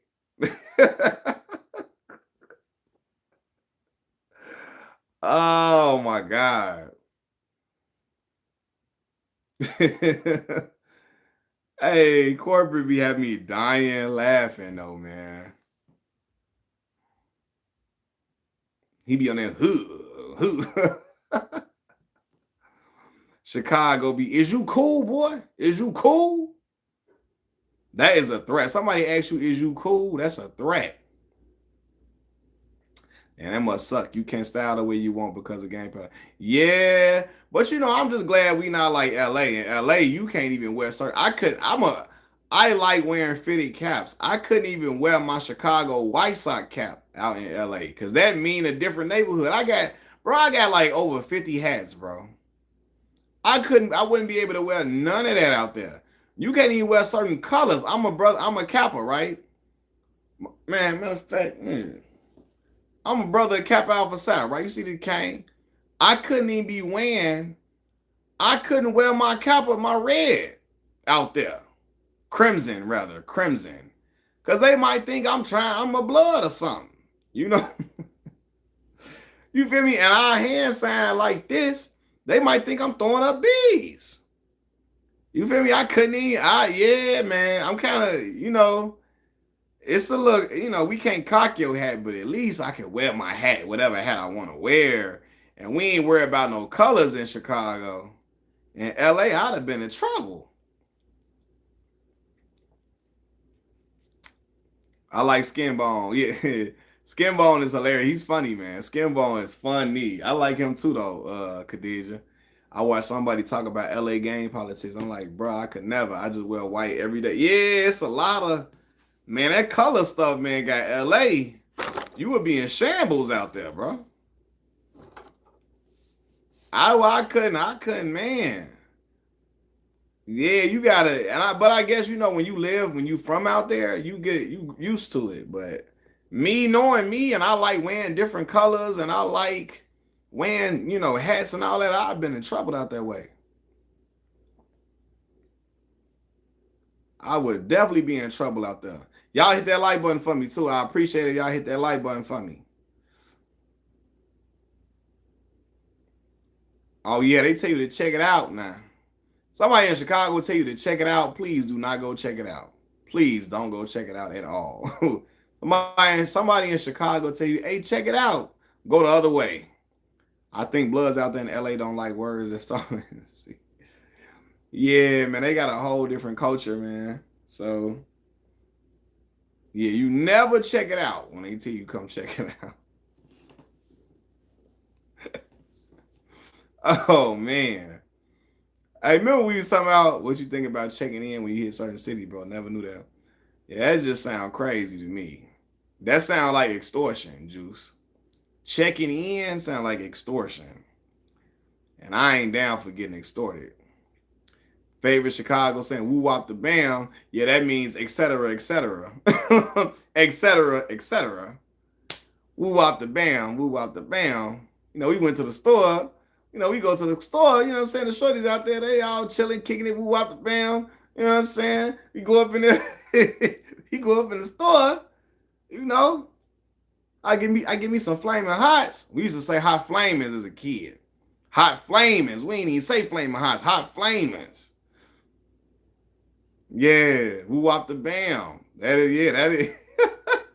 Chance definitely said that in his songs, yo. That's etc. etc. We out there politicking, we chilling, woo wop the bam,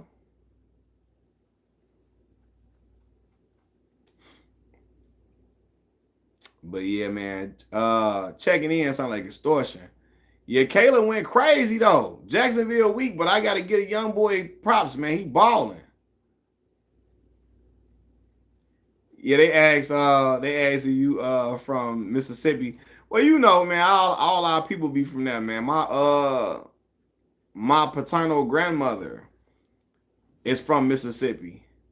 So, my father was born in Mississippi, came to Chicago at 5 years old. So, that great migration had all us, moving from Mississippi to Chicago, had our family moving from Mississippi to Chicago. But we still got some of their drawl and stuff still in our voice. So that's why people think we be Southern, because sometimes we still talk like them.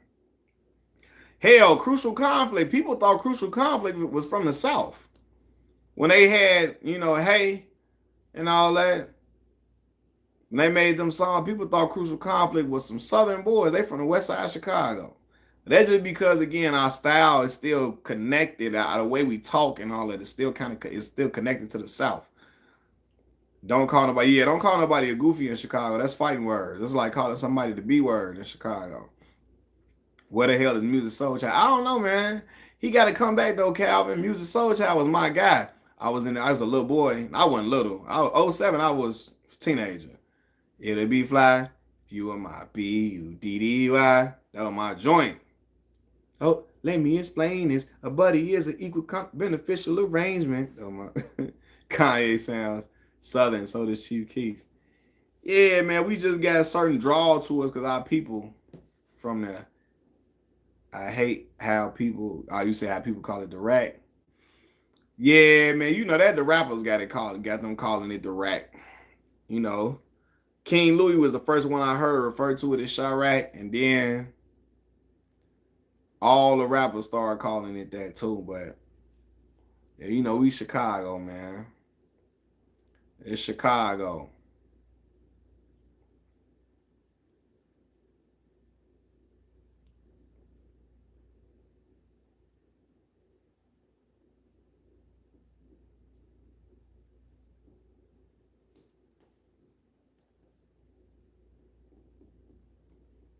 It's Chicago, man. We had a lot of fun in Chicago, man. A lot of fun. Oh, you like that Fendi and Shamasa? I didn't even know they had a song. I never even know they had a song. It like got a juke beat to it. I never heard it. No. I heard little Mellow Bucks little juke song she got. Mellow Bucks from over in No Limit. Over that on what's that? 78th and Essex. Yeah, decent as hell. In Chicago, decent could mean outstanding, but we just say decent. But if somebody say something, that party, it was decent. Yeah.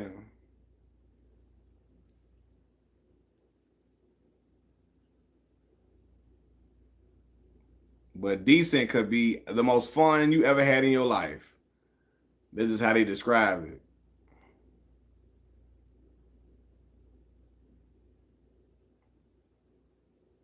Yeah, man. Khadijah, you say you from over east, right?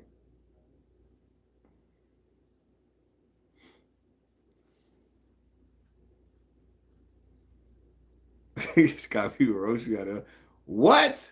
Roast you out of your socks, boy. That's a fact. That's why I had to learn how to start talking about people. Just to defend myself. That's like when these trolls come in, I be talking crazy because like I had to, like, in school, you just never know. Somebody try to roast you, you got to be prepared. You got to be prepared, man. I had to listen. When I first got to high school and I seen that's what it could be on, it wasn't like no bullying or nothing. You know what I'm saying? Everybody just roast everybody.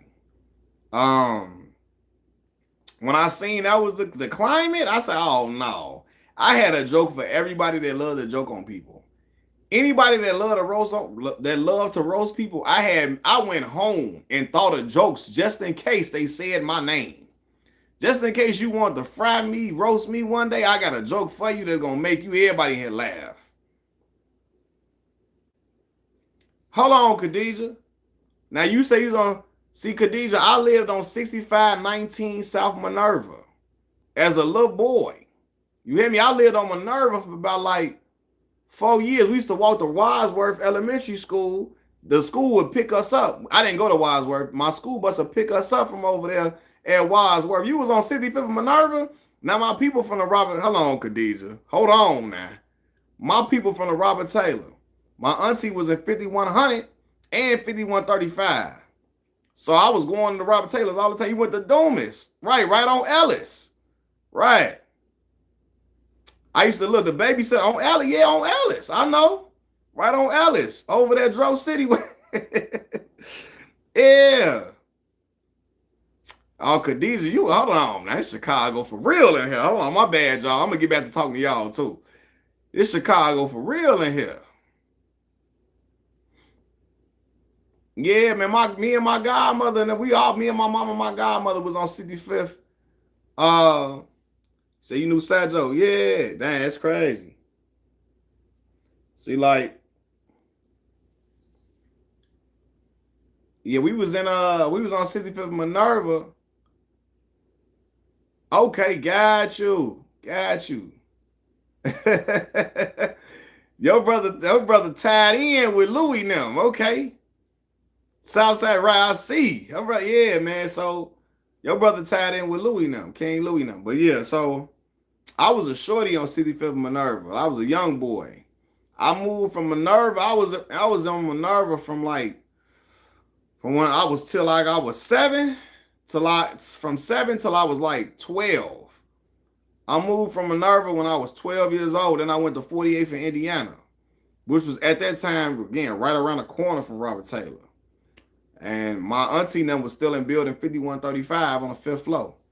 But yeah, hold on, y'all finna get back to y'all. Hold on. Do I listen to Montana 300?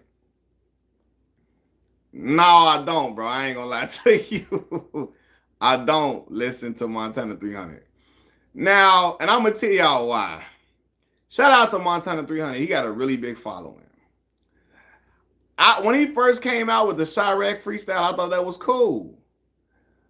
But so this is my problem with rappers like him. Like Montana don't, and y'all, I could be wrong. To me, he struggled to make his own songs. Like I only wanted to hear him rap over other people's beats.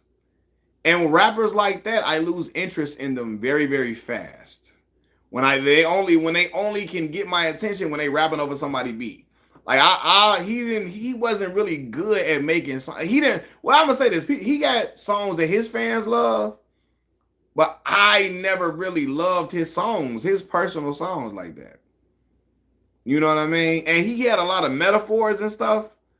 But sometimes in music, I don't like when people. When I was young, I didn't realize that people from Chicago got an accent. You guys have a heavy accent. See, I ain't know. I ain't know we had an accent until I went to college in Mississippi. And people was like, y'all got an accent like crazy. But it makes sense because everybody got an accent from where they from. So I didn't know we even had one. But anyway, when rappers, all they do is they super punchline heavy, sometimes they get boring. Like you gotta make a song. Like you can have punchlines, but know how to make a song and structure a song. Like Jadakiss got punchlines, you know how to make a song though. Like Fabulous got punchlines, you know how to make a song though. Lloyd Banks punchline king, he know how to make a song though. At the same time, like Montana be I'll make this joke. He like, you know, I go to punchline to the bass line and the one time and the fun time and the run time and the gun time and the one time and the bass line and the fun time and he do all of that. But it just be like, where's this going though? Like that's every song. When it's every song is like that, I'll be like, all right. Like it's nothing wrong. Like I love punchlines. I'm a guy that likes lyricism.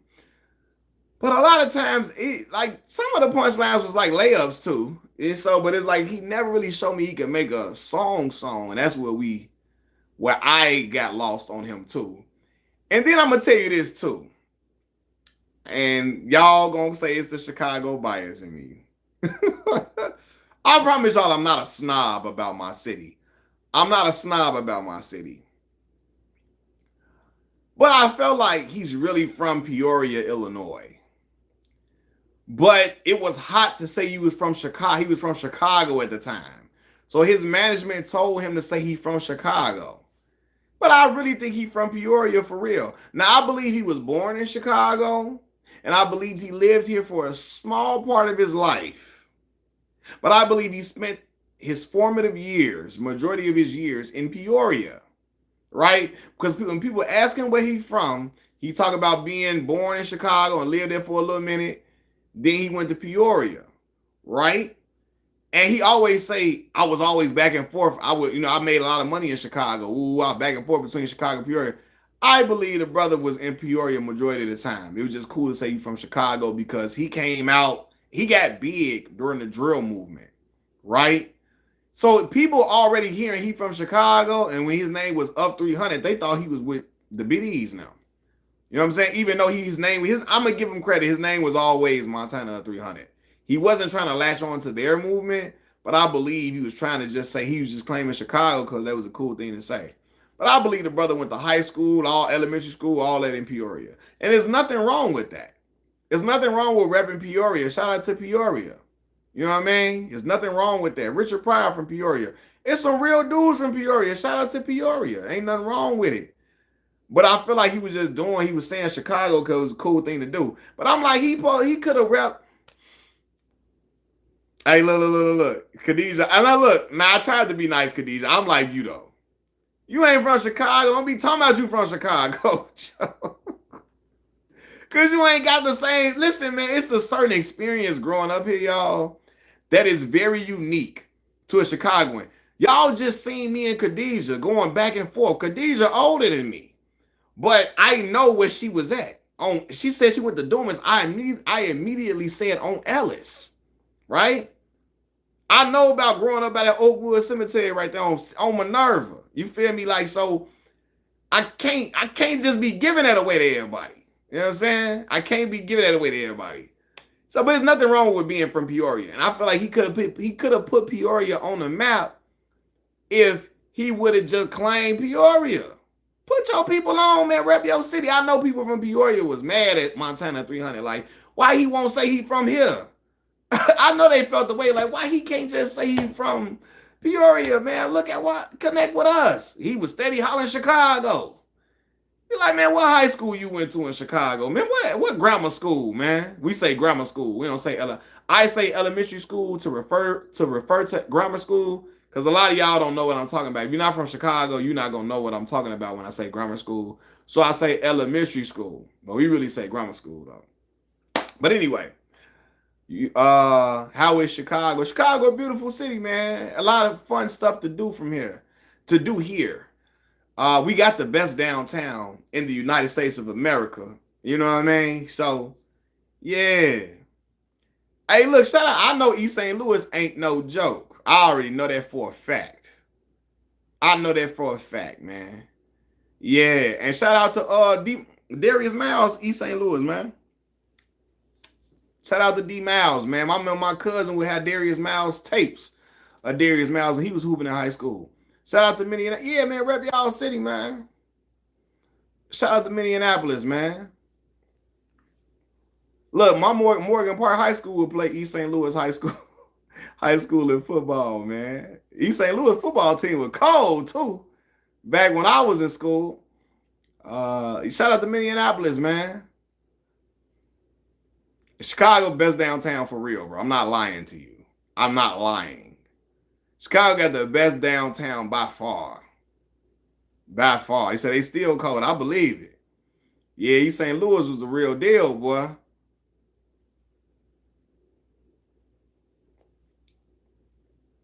Nah, you gotta come check it out. I ain't lying. You go on YouTube and go and push downtown Chicago. You're gonna see a lot of excellent videos. That a lot of people don't even know Chicago got all of this because they just hear about the violence in the city.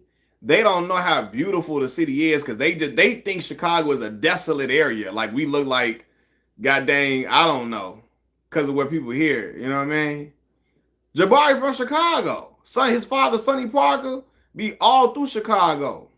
He just, he probably just talk a little different because, he got a mama. His mama is Tongan. I think he kind of grew up around that. Is different a little. He gonna sound a little different. Jabari, mama Tongan. His father, black man, Sonny Parker. Sonny, a OG in Chicago though.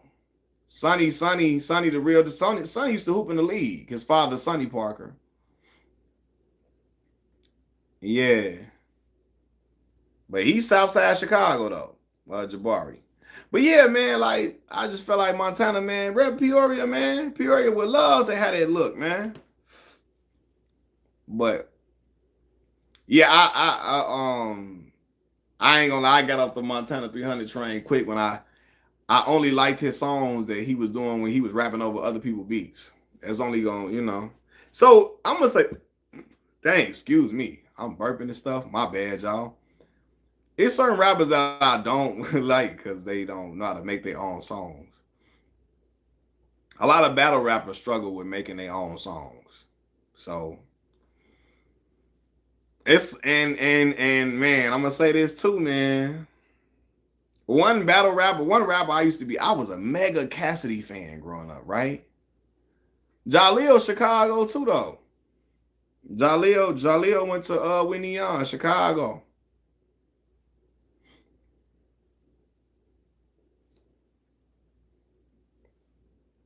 I don't know if Jaleel from the east or the west side. I mean, the south side of the west side, though. But he went to school at Whitney Young. That's Chicago. East St. Louis to Chicago is known relatives. That's a fact. Pat Stay was nice on the mic. For sure. I ain't never heard like no songs, but yeah. He said home away from home. All love, bro. That's love. All facts. But yeah, man. I was a big Cassidy fan when I was coming up, when I was a shorty, right? And as much as I love Cass, when Cass be rapping now, his flow sounds so dated. His flow still sound like 2006. You know what I'm saying? Hey, Juice, you want to know what's funny, bro? I really don't even be eating soul food like that, like at restaurants, bro. Y'all got to put me on. I be going to restaurants for like high-end food or like, the Caribbean, the jerk chicken and all of that. Like soul food, I be eating soul food from my mama and my grandma now and my stepmama now. So yeah, Iman Shumpert, Oak Park. Yeah, he from Oak Park, which is like right outside the west side of Chicago, like right outside of the west side. Yeah, man, I'm sure they got a lot of soul food, good soul food cook spots, bro. On the south side. You feel me? Because you in Chicago, Juice, but I don't really. It's so funny. I don't really go places to order the soul food. I really be eating it at the crib, but I gotta find out though. I gotta find out because I'm always looking for some good food spots for sure. 39th and King Drive. Oh, are you talking about Chicago? The Chicago Chicken and Waffle joint. That's on 39th and that ain't King Drive though. What is that on? 39th and something. What is the chicken waffle spot on 39th or 31st? 39th, I think. The chicken and waffle spot, that's banging though. I ain't gonna lie. The best places here is Chicken or Baba's for Italian beef. That's Cottage. The chicken and waffle spot. It's King Drive, ain't it? Yeah. I think it is King Drive, yeah. I think it is on King Drive. I like that Cassie hasn't changed the flow of sound. He got a clear flow for sure. I just wish he could kind of like modernize it a little bit for me. You know what I'm saying? His flow still, it's an older flow, and I think sometimes over some of the production, he switched it up a little bit. It would sound a little better to me personally, right? But I mean, I still love Cassidy's old stuff for sure. MacArthur on Madison have good soul food. Okay. Check my unc's spot in Minneapolis. Harry Sings, Trinity Restaurant. Oh.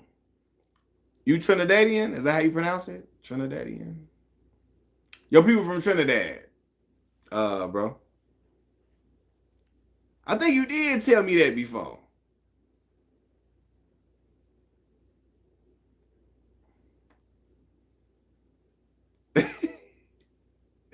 Says Southside people don't go out west, so most of us never tried MacArthur. That is funny. Southside people do not be going out west like that.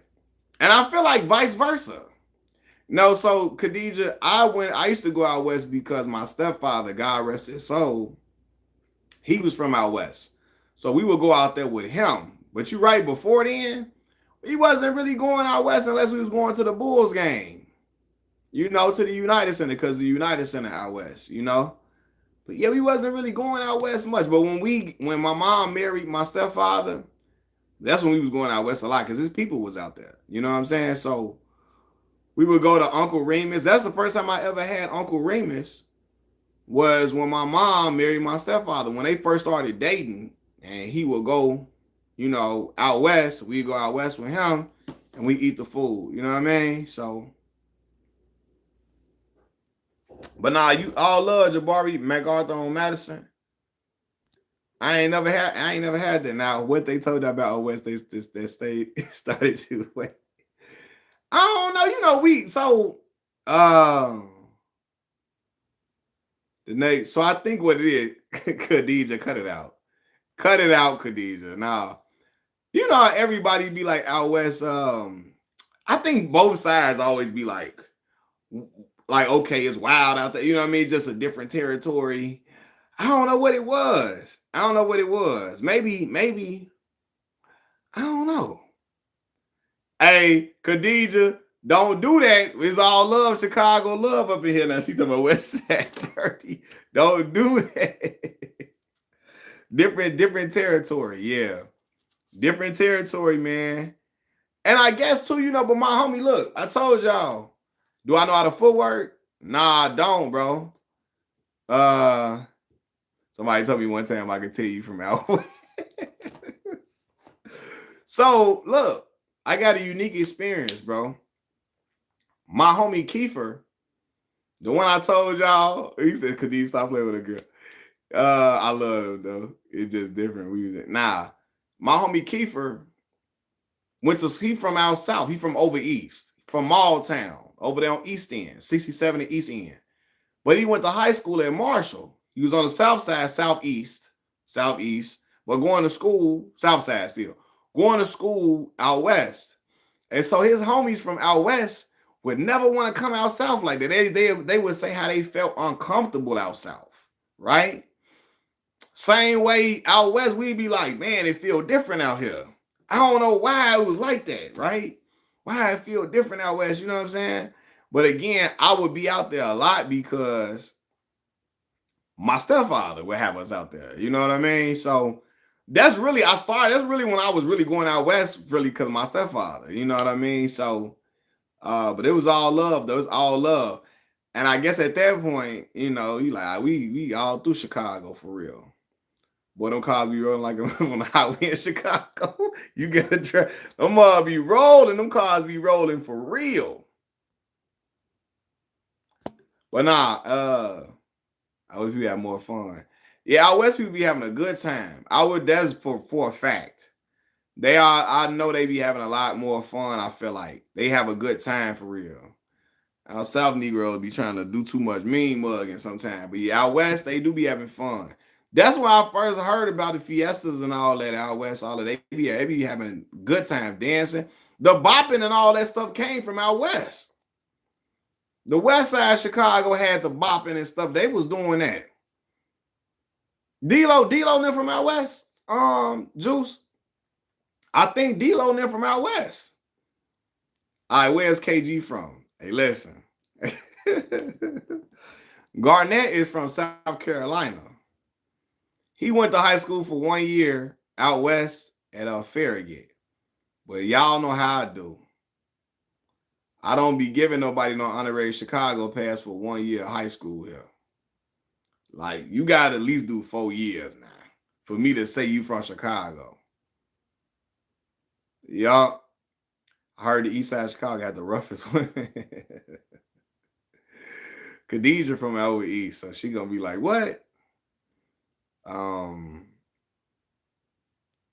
He said he said, but nah, yeah, I could say D-Lo and them from out west. They the ones that had the bopping going. Like when I was in Mississippi, they had all the Mississippi kids doing the D-Lo shuffle.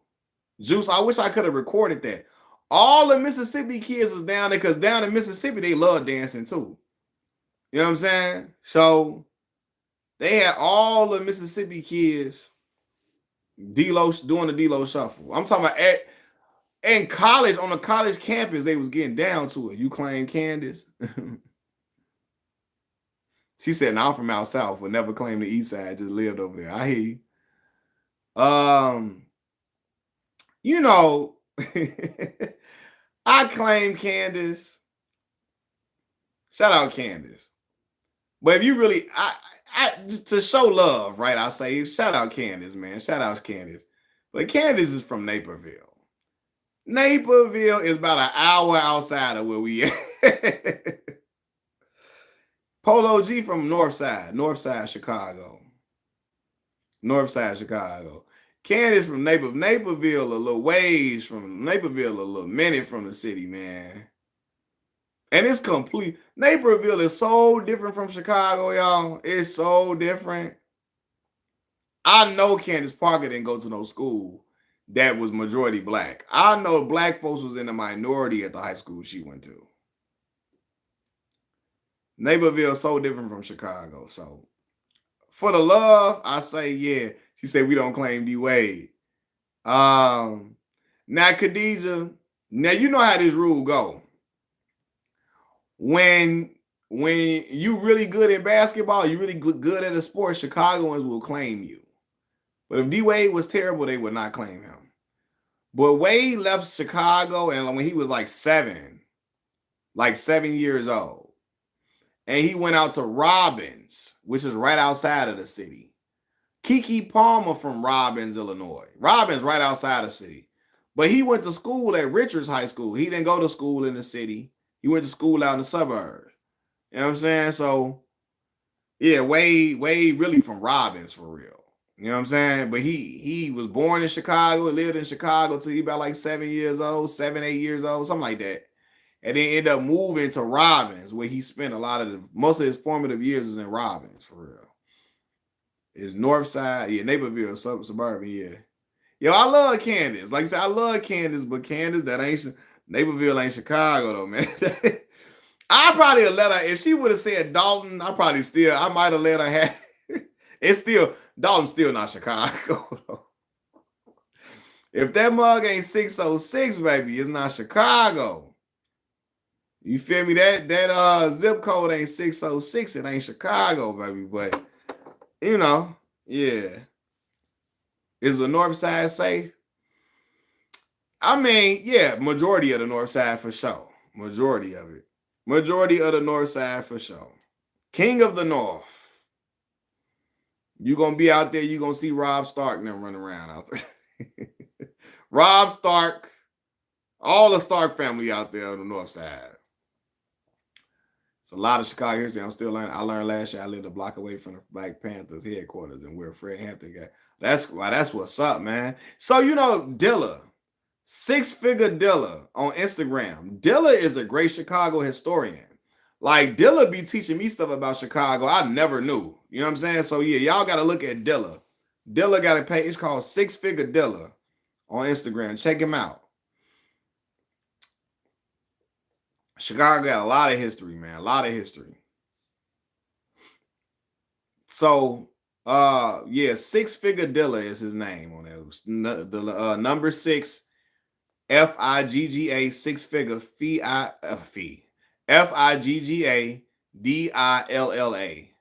Dilla is a great historian. Six figure, not so six, not figure. He spell it FIGGA. So Juice, he spell it the number six, FIGGA. So look that up. And he got excellent history on his page, Juice. I'm talking about excellent. I seen a white guy named Peter Castanello. Yep, six figure Dilla. Peter Castanello, something his name was or something. He was in Chicago, white guy, came to Chicago trying to understand the city. He talked to Dilla. Dilla's a black man. Dilla, of course, you knew his six figure Dilla. Dilla's so knowledgeable about Chicago's history. Like, I didn't know the Bud Billiken Parade is the largest African American parade in the United States of America. It makes sense, though, when you think about it. But I'm like, damn, the Bud, really, that's the largest parade, the largest black parade in America. Yeah, Chicago, yeah, man, got a lot of deep-rooted history, man. From the Regal Theater. You know, I had my grandfather on here talking about how he used to be outside of the Regal Theater shining shoes. I ain't never think about it. Like, it should be that, you know, it makes sense because Chicago, the third largest city in America. And I never really think about like, damn, I never really thought about it like, damn, that's the largest black parade in the city. But it makes sense because the celebrities come to the Bud.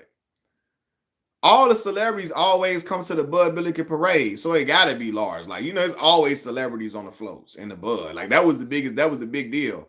If we couldn't go to King Drive and go watch the Bud Billiken Parade, we would watch it on TV. And the big deal was always seeing what celebrities was on the float or whatever. Do you guys came Ayo Dosunmu from the Chicago Bulls? Is that who you talking about, bro? Ayo?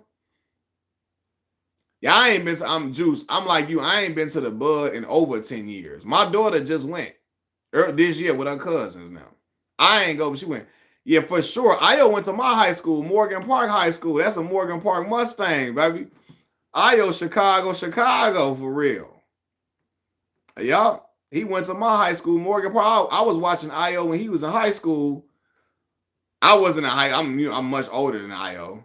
But you know, I would go check out Morgan Park games and stuff, not in person. It was like on TV and stuff. Check them out. I'll be looking at the stats, looking at how he was playing and stuff. So yeah. Ayo, Morgan Park High School, just like me. What you call a shrimp basketball player? Y'all crazy, man. These crazy jokes, man. Chicago is it's a small, big city. Yeah, it's a big city, but like you said, you always you're one or two people away from knowing a person in Chicago. You're one or two people away from knowing a person in Chicago. Like, it's always like that. A lot of times we go to the same malls, we go to the same events, we go to the same, places to eat, same places to kick it, all of that. Chicago is the basketball mecca. Now listen, Khadija, if my New York people was in here, they gonna be like, what? I'm with you though, Khadija. I'm with you. Chicago, the basketball. I'm with you. Yeah, the Soul Circus just they about to leave tomorrow. I think tomorrow the last day. Tomorrow, yeah. Nah, Andre Iguodala from Springfield. We ain't claiming him now. That's way too far. That's like Springfield, what, 2.5 hours or something? Andre Iguodala from Springfield. Yeah, look that up though, Juice. I might be wrong. But look that up. I think this might be the last week or something. But the Soul Circus was always fire. Corey Maggette, I don't know where Maggette from. No, he went to school in the suburbs though. I don't know where, Like I say, Chicago will claim people when they real good at basketball. We trying to claim people. Springfield like the Simpsons, yep. I think that's where the Simpsons got Springfield from. If I'm not mistaken, based off Springfield, Illinois. Which is the capital of Illinois. Springfield is the capital of Illinois, actually. Soul Circus be lit. I remember when I went to the Soul Circus, I recorded every act on my YouTube channel, Juice. Every act, I recorded it on my YouTube channel. He said, I thought Indiana was a basketball mecca. You must be from Indiana, Max. You saying that. You must be from Indy 500. You gotta be from Indiana saying that. So now Tony Allen, that's a Chicago brother. All the way through and through. Tony Allen, Chicago. Pat Bev, Chicago. Derrick Rose, Chicago. Antoine Walker, Anthony Davis. Today the last day for the circus? Okay. Yeah, I figured. He said, "Yeah, dang, man. I'm sorry you couldn't take your niece to go check out the circus, man. Hopefully next time you be able to catch it. Because the Soul Circus is really a dope experience for sure. Got into an old school fist fight today. Dang, Zeph. Who you was engaging in a round of fisticuffs with?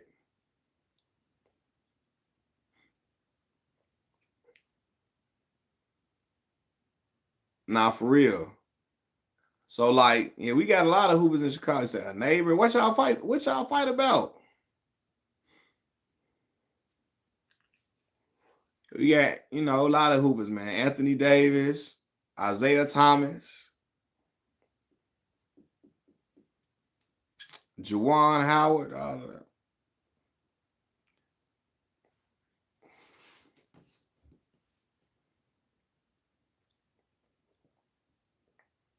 Yeah, I figured. I thought today was the last day. Chicago knew gonna argue who the best. Yeah, for real. Best basketball player. Well, due to the fact that Derrick wasn't able to be healthy for a long time and statistically achieve what he wanted to achieve, based off statistics, I'm gonna have to go with Isaiah Thomas for sure. If Derrick would have stayed healthy, Derrick would have been the best player from Chicago for sure. But because he didn't, Isaiah Thomas for sure. Zeke. D Rose always that guy. He was that one though. Derrick was that one. You feel me? For real. Eddie Curry from what suburb is that he from? Where's Thornwood at? That is where's Thornwood? That ain't South Holland. Is that South Holland? Thornwood is what, South Holland? What suburb that is? Yeah, D Rose got an ultimate NBA experience, played in 2 large cities. Me, I gotta go with Isaiah. I gotta go Zeke for the best player from Chicago. Zeke won the championship. He the first not first, but one of the only small guards to lead his team to a championship. He was the best player. Yeah, Thornwood, South Holland. So Eddie Curry from South Holland.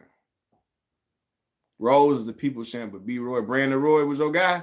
B. Roy was nice. Brandon Roy was tough. Very nice. Imagine watching D Rose live in high school. Yep. Like Khadija, you was at Simeon with D Rose. Like that was that. I know that was crazy. Derek and them kept the gym going crazy. You think it would have been Benji? I don't know, bro. Because I'm not familiar with Benji's basketball game. I hear the stories about him, but I never watched him to know if he could have possibly been, bro. He could have possibly been. He could have, yeah, for sure. Definitely. TJ Ford was a dog. TJ, like, listen, I watched TJ at Texas. This is when Carmelo and them was making a run. TJ Ford, Royal Ivy, Texas. TJ Ford was a animal. Small guard. TJ had the braids in his head at Texas. He was good low with the ball. He was cold. Yeah, Ben Wilson. Definitely see me. I got a Ben Wilson jersey in my closet, man. For real.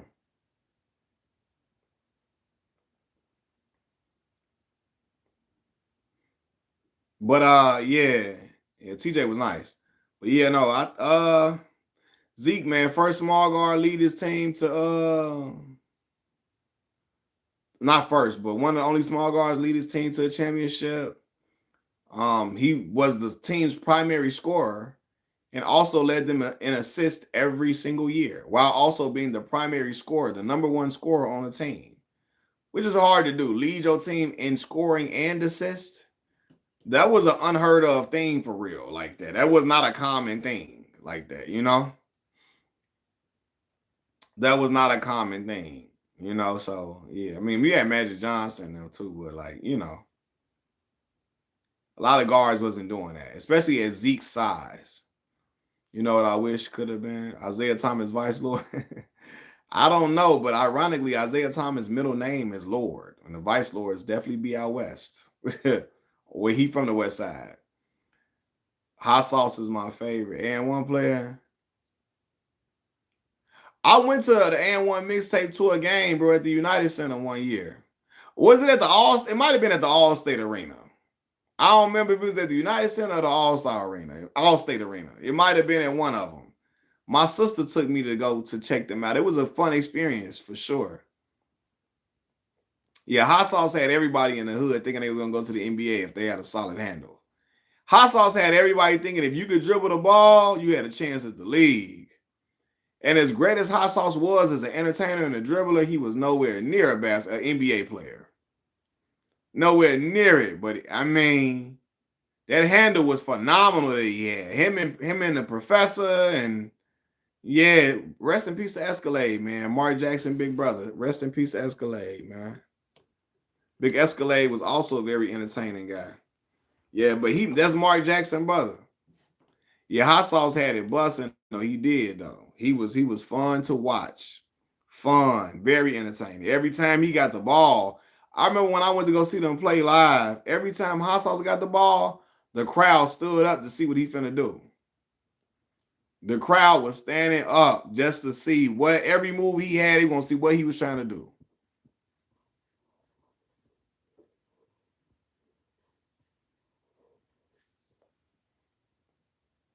And you gotta go hollering out live. You gotta go. Yeah, it was fun to watch, man. It was super fun to watch. AO, Baby Shaq, air up there. The dude that did the 720 dunk, air up there. You said Carcino think Isaiah Thomas took up. Carcino, Chicago, through and through. He's showing his Chicago flag. He says Isaiah. Like Bone Crusher, nice handle, can't shoot. Yeah, the dude named Air, his name was Air Up There. He did that 720 dunk. That was a big deal when he did that joint too. It was like, what? Ain't nobody never seen that. A 720 dunk. That was crazy. I remember he was doing that mug though. And he would jump high, like dude. They had a dude named Springs on there.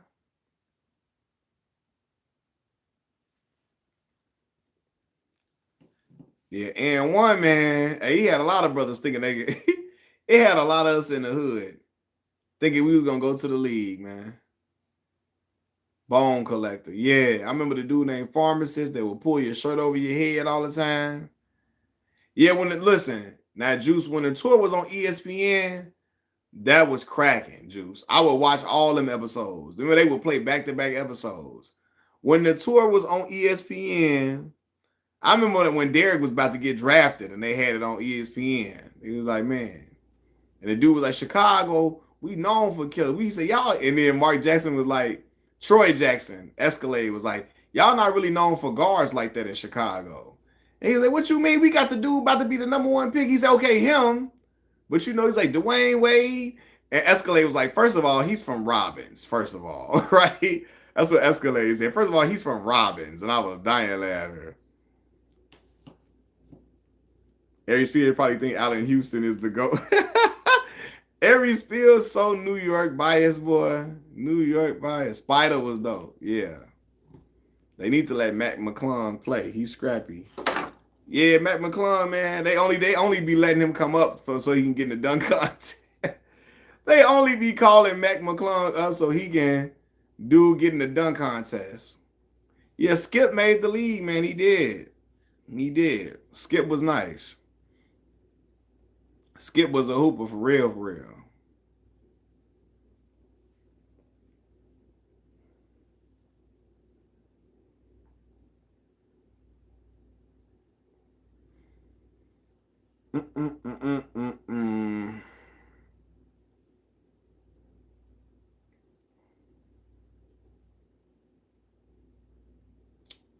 Yeah, and when And1 was on ESPN, that was a lot of fun watching that. What you think about Bronny, man? Y'all know Bron, my favorite player. That's my guy. Bronny gonna have to get more confident, man. He gonna have to get more confidence in his game. He gonna have to spend some time in the G League to develop. The more he plays, the more he will be comfortable. In order to get better and to get more comfortable, you got to play more. So I think the best thing for Bronny is to be in the G League where he could develop. He can get a lot of playing time in the G League. He's not going to play as much in the NBA. Even though he's LeBron's son, he's not going to play as much. So the best thing for him to do is go to the G League. Because even if when you saw him in the summer league, he struggled at first in the summer. He struggled early. He struggled a lot early. But as the summer league games went on, he started to play better towards the end of his summer league time, right? His best games came at the very end of summer league play, Bronny's game. So the way for him to get better is to get more reps, man. He need as much time on the basketball court as possible so he can learn how to be a pro. So I think the G League, he need development. Go put him in the G League. Put him down there, and he's going to get minutes because he was drafted. The guys who got drafted actually get drafted by the team. They get a lot of minutes in the G League. They have priority over everybody on the G League roster. If you came from an NBA roster and got sent down, they have first priority as far as minutes go. So he's going to play a lot in the G League. But I think that will help with his confidence because basketball is a game of confidence, man. You can know what to do, but if you don't got no confidence, you're not going to play well. So, yeah, I think he needs to be in a situation where his confidence can improve and he can get as much time on the court as possible.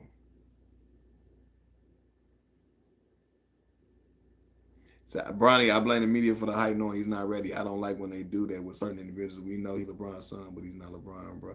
Yeah, you know how that go, though. A legendary player's son, he's going to get a lot of attention and all of that. And, I'm sure Bronny knew it, that's how it go. But yeah, he going to have to just go spend time in the G League, and then he'll develop. He'll get better. But like I say, you get better playing more basketball. Bronny, he was out undecided, and that was good on. Well, he was good in high school. He wasn't averaging 20, but he played on like a high school all-star type team. Sierra Canyon was like an all-star team. So on teams like that, ain't nobody finna be averaging 25, 27. They all gonna be averaging 14, 15, 16, maybe 18, 19 for the most part on a team like that where it's stacked, filled with talent. But he was good on Sierra Canyon. He just got to get more confidence for sure. Sierra Kane got dogs all through that roster. So yeah, he averaged about like 14, 15 a game at Sierra Kane. So it's all about it's all about the reps though. It's all about being on that court a lot more. But he'll improve. The same way I said with Cooper Flag, Hyper now. I never watched Cooper play, bro. I never watched him play. I hear all great things about him, but I've never watched him play for real. Hopefully, hopefully he's as good as advertised, because I hear he's the one. I hear he like that all the way through and through. Hopefully he plays well. Hopefully he pans out. I don't wish him bad. I hope all the young dudes that getting ranked high. I hope they do. I hope they do well. So what you think about Cayenne? I think Cayenne is nice. That's a brother. Man, you gotta go. That Cayenne ain't never got no confidence issue. I mean, he has no confidence issue. You ain't got to where his confidence is high. But that's because Melo had him playing in New York, though, where the bravado and brashness is at a different level. So you have to be confident playing in New York City. You know what I'm saying? So Melo had him playing out there in New York, all of that. So he didn't experience all of that crazy talking on the court. So he has no confidence problem at all. Like Cayenne will go out there and shoot 50 shots. Bronny not gonna do that. He's not wired that way. Cayenne, like Melo, will go out there and shoot 50 shots. But again, he was in a different environment. Bronny was playing with like kids who were very good at basketball, very skilled, all of that. You know what I'm saying? But he was in a different environment.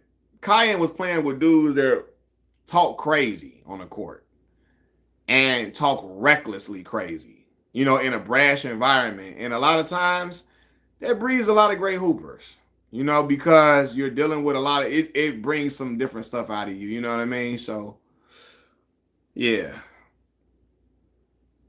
But I think the more Bronny, Bronny can hoop though.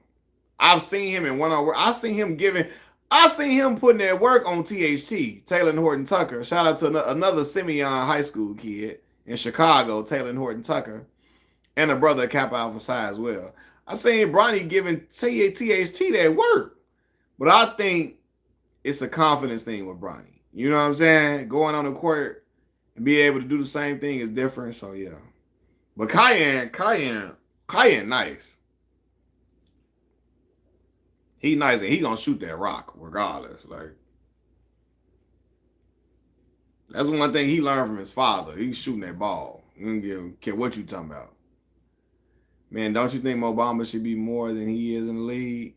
I guess so, man. When Sheck West made that Mo Bamba song, should have been going crazy. Yeah, balling in LA, balling in New York is a different thing. It is. I can't say that. And I don't and Bronny balling in LA amongst like kids who got affluence too, rather than like, hooping in like gritty areas per se. You know what I mean? Where it's a little different. Not saying that kids that hoop in affluence don't play well, because Lonzo Ball and LaMelo was hooping in Chino Hills, right? But it just had it was a little different type environment. Yeah. Bronny got the engine. He hooped with Monty Bates. Yeah, for sure. Mm.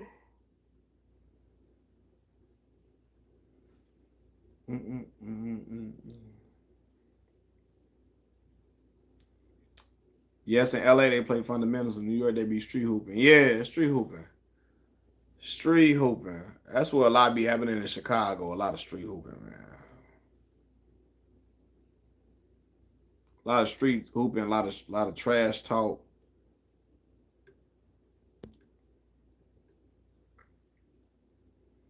A lot of trash talk. A lot of street hooping. A lot of craziness.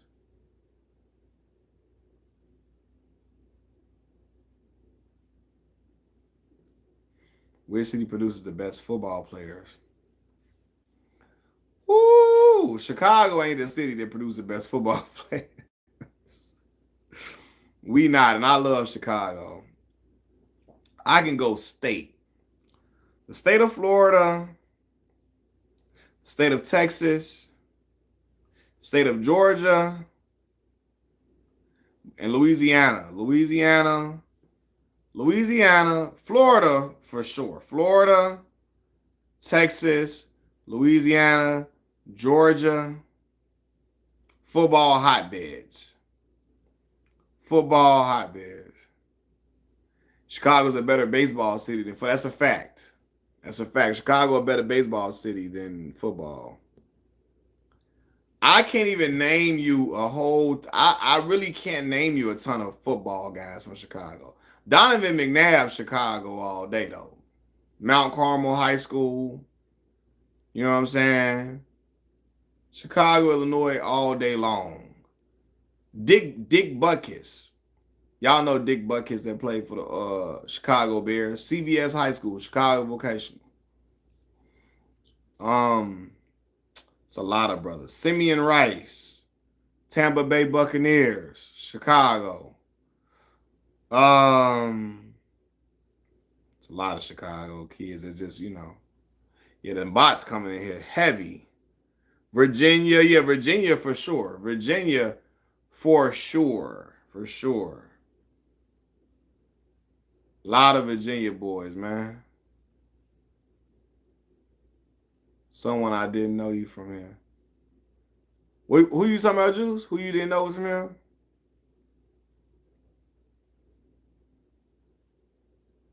Last I saw, highest chance was Louisiana, stat-wise.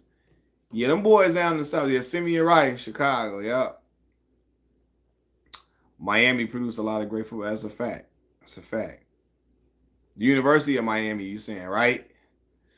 Yeah, University of Miami, yep. Ed Reed is from Louisiana, though. It's crazy, but he went to Miami, though. He went to University of Miami. But Ed Reed, I believe, is from Louisiana. To who was that just said?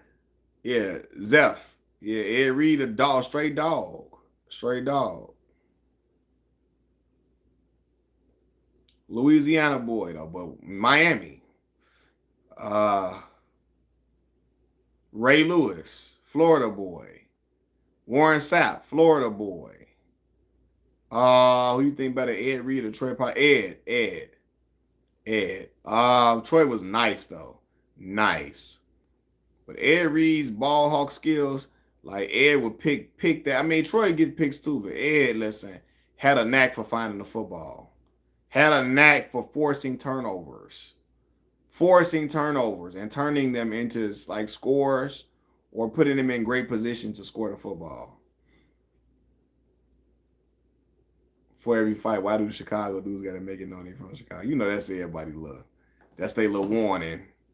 Warning, this may not go the way you want it to go, but anybody can get whooped no matter where they're from. You can be from the roughest of neighborhoods and still get whooped on, get bust off by a dude from the suburbs. That's how it works.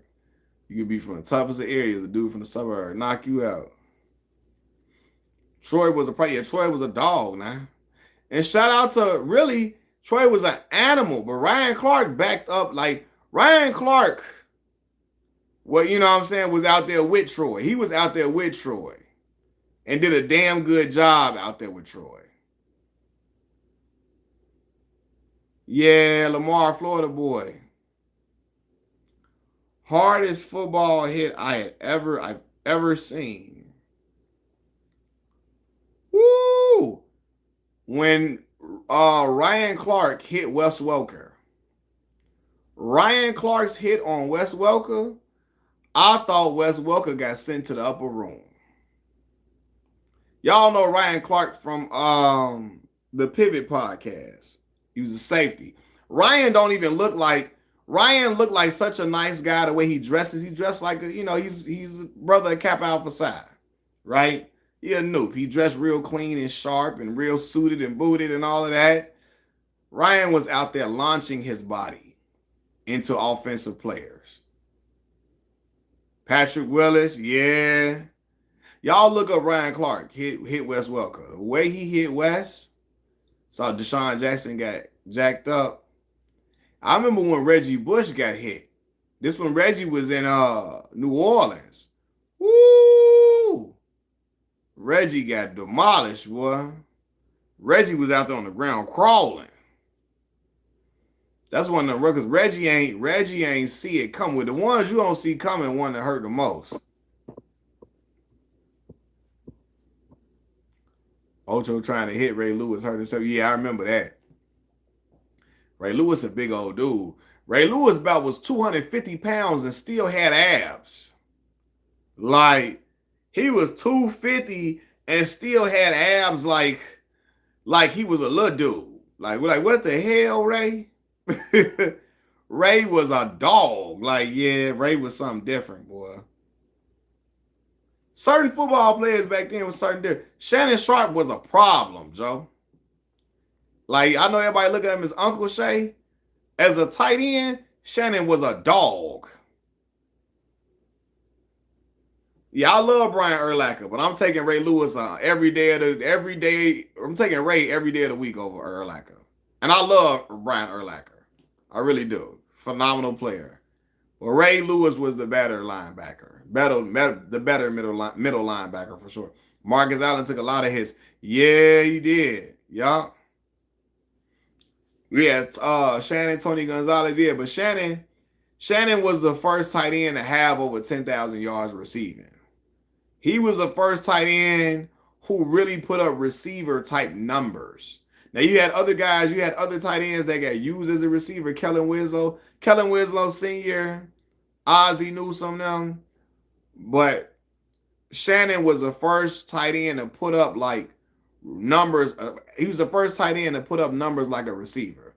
When Shannon retired, he had the most yards any tight end had ever had. I think the most touchdowns any tight end had ever had. He had the best tight end stats ever when he retired, when Shannon retired. And then years after that, you had the emergence of like Antonio Gates, Tony Gonzalez, and then later Rob Gronkowski, Gronk. Then you got Travis Kelce. You know what I'm saying? So yeah, Brian Dawkins is out there laying dudes out. Brian Dawkins was a dog. Yeah, Marcus Allen used to get killed. Yeah, Adrian Peterson was. Now, I watched Adrian run for 300-something yards on dudes. I watched Adrian kill the Bears defense when we was the monsters of the Midway. Kill us. For real. Yeah, like, listen, do y'all know? This is like what you just said, bro. My back itching. Antonio Gates didn't even play football in college, bro. Like, I thought he played football at Kent. I knew he hooped at Kent, but I thought he played football too. He didn't even play football at Kent State. And Antonio became a phenomenal tight end. How many Pro Bowls? Antonio had to make about 8 Pro Bowls. Something crazy. Antonio Gates. Yeah, Adrian Peterson had a 4 TD game against the Bears rookie year. Yeah, 1985 Bears. My dad told me they knocked out 4 quarterbacks a year. Yeah, Bears always was a defensive team. Isaac Bruce. Yeah, Isaac Bruce was a dog.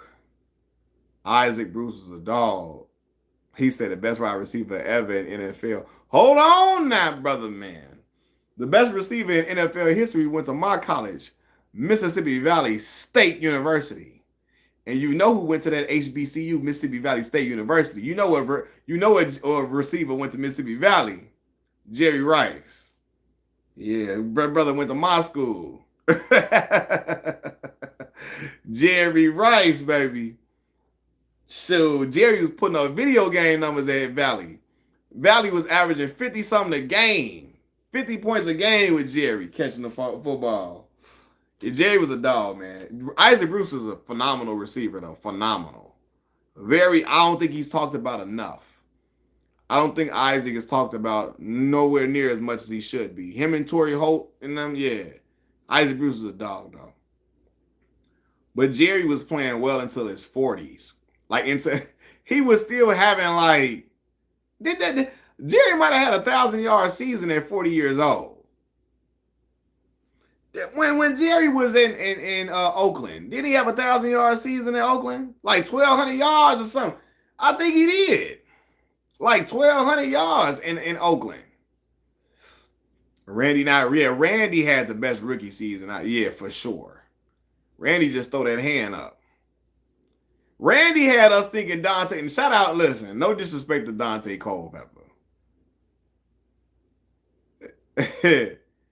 Randy had Dante looking like Dante was MVP level quarterback for real. Like Dante was in the MVP conversation. Yeah, Moss a country boy for real. Moss, West Virginia. Randy Moss, West Virginia to the bone gristle.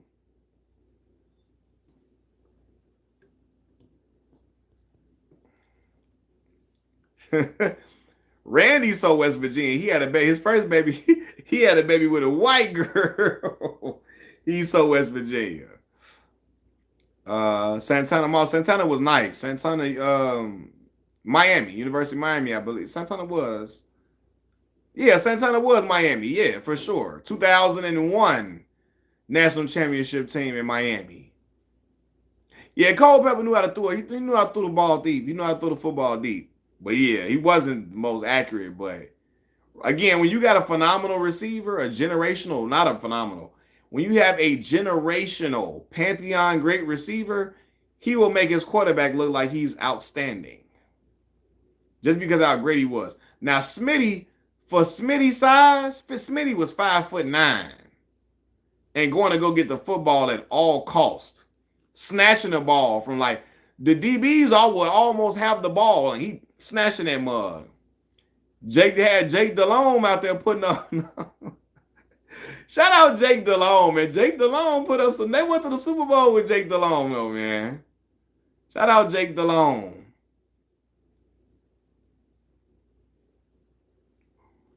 Man, y'all got me on here talking football for real. I think this is the most I didn't talk football on here, man. For real. Steve McNair, man. Another HBCU talent, Steve McNair. Steve McNair was in the SWAC, man.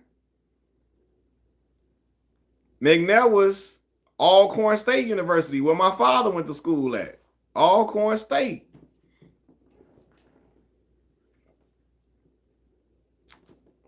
A lot of the boys at HBCUs back in the day, man. But yeah, McNair was Alcorn State, man. Donald Driver. Donald Driver also went to Alcorn State.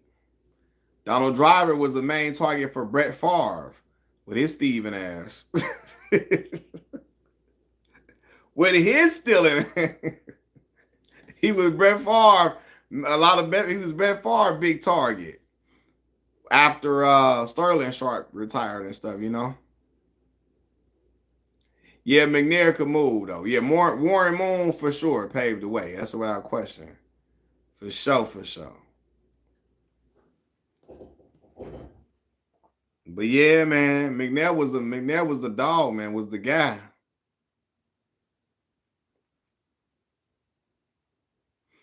Yeah, Mike was always exciting. Mike was always exciting to watch.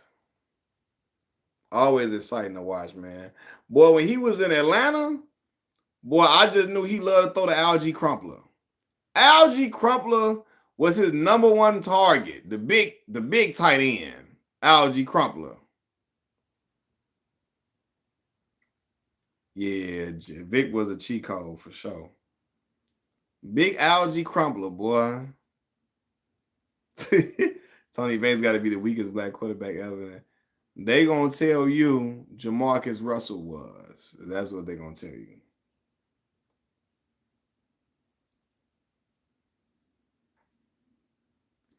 First black head coach in the NFL wasn't until 1980. That's crazy. Who was the first black head coach? Who was that?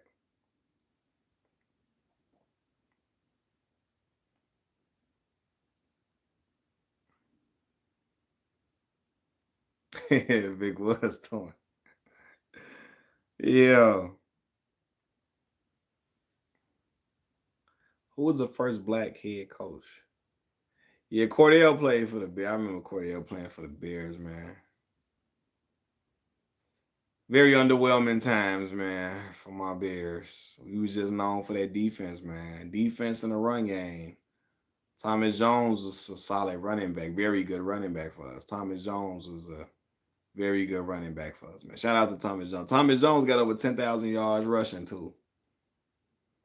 Thomas Jones should be respected. Another Virginia. That's a Virginia boy, Thomas Jones.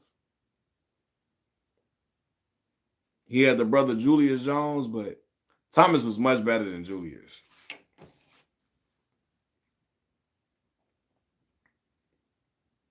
There's a lot that Tony Banks lost his job to Trent Dilfer. Yeah. Trent Dilfer. Or Art Shell. Art Shell is another HBCU product, I believe. Where Art Shell go to school at? Where did Art Shell go to school at, Juice? Art Shell. That wasn't Maryland Eastern Shores. No, where did Art Shell go to school at? It wasn't Maryland Eastern Shore. Was it Morgan State? Where did Art Shell go to school at? Tennessee State, Morgan State. Not Maryland Eastern Shores. Where did Art Shell go to school at?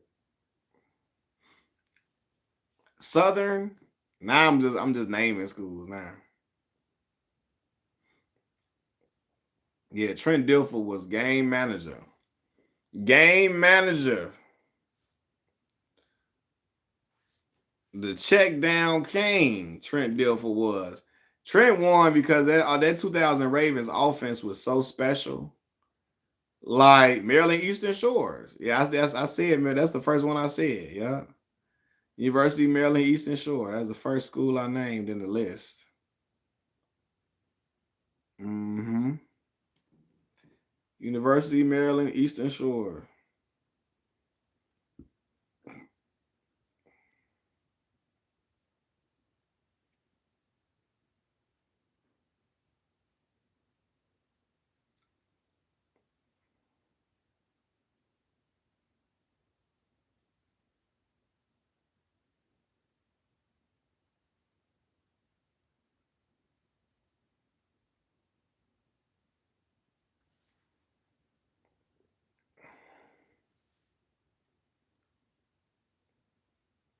Who are artists that claim to be singers that can't sing? Ray J.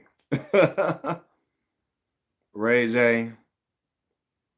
Deion Sanders. Yeah, Deion got him started off at Jackson State. Yeah, for sure. Yeah, I do believe Tony Dungy was the first black coach to win Super Bowl. I think he was. Tony was. Yeah, I think that's right. I think Tony Dungy was. Yeah. Tony really could have won it before he won it with Indianapolis and Tampa Bay, but they fired him, and then John Gruden came in and coached the Bucks, and yeah, and won in 02. But Tony Dungy was the coach for the Buccaneers for years first. Then they brought John Gruden in, and then they won that year that John Gruden became the head coach with Tampa Bay.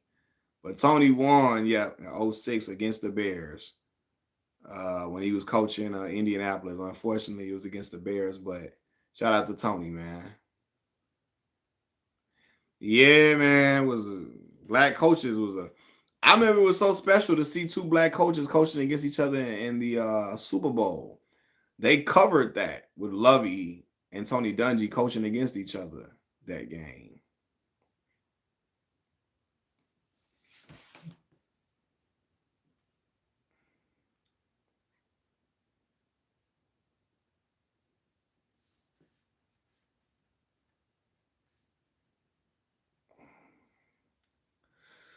But yeah, man, y'all. Sure, I'm gonna go ahead and call it a night, man. I appreciate y'all getting on here, rocking with me so heavily, man. It mean a lot to me, man.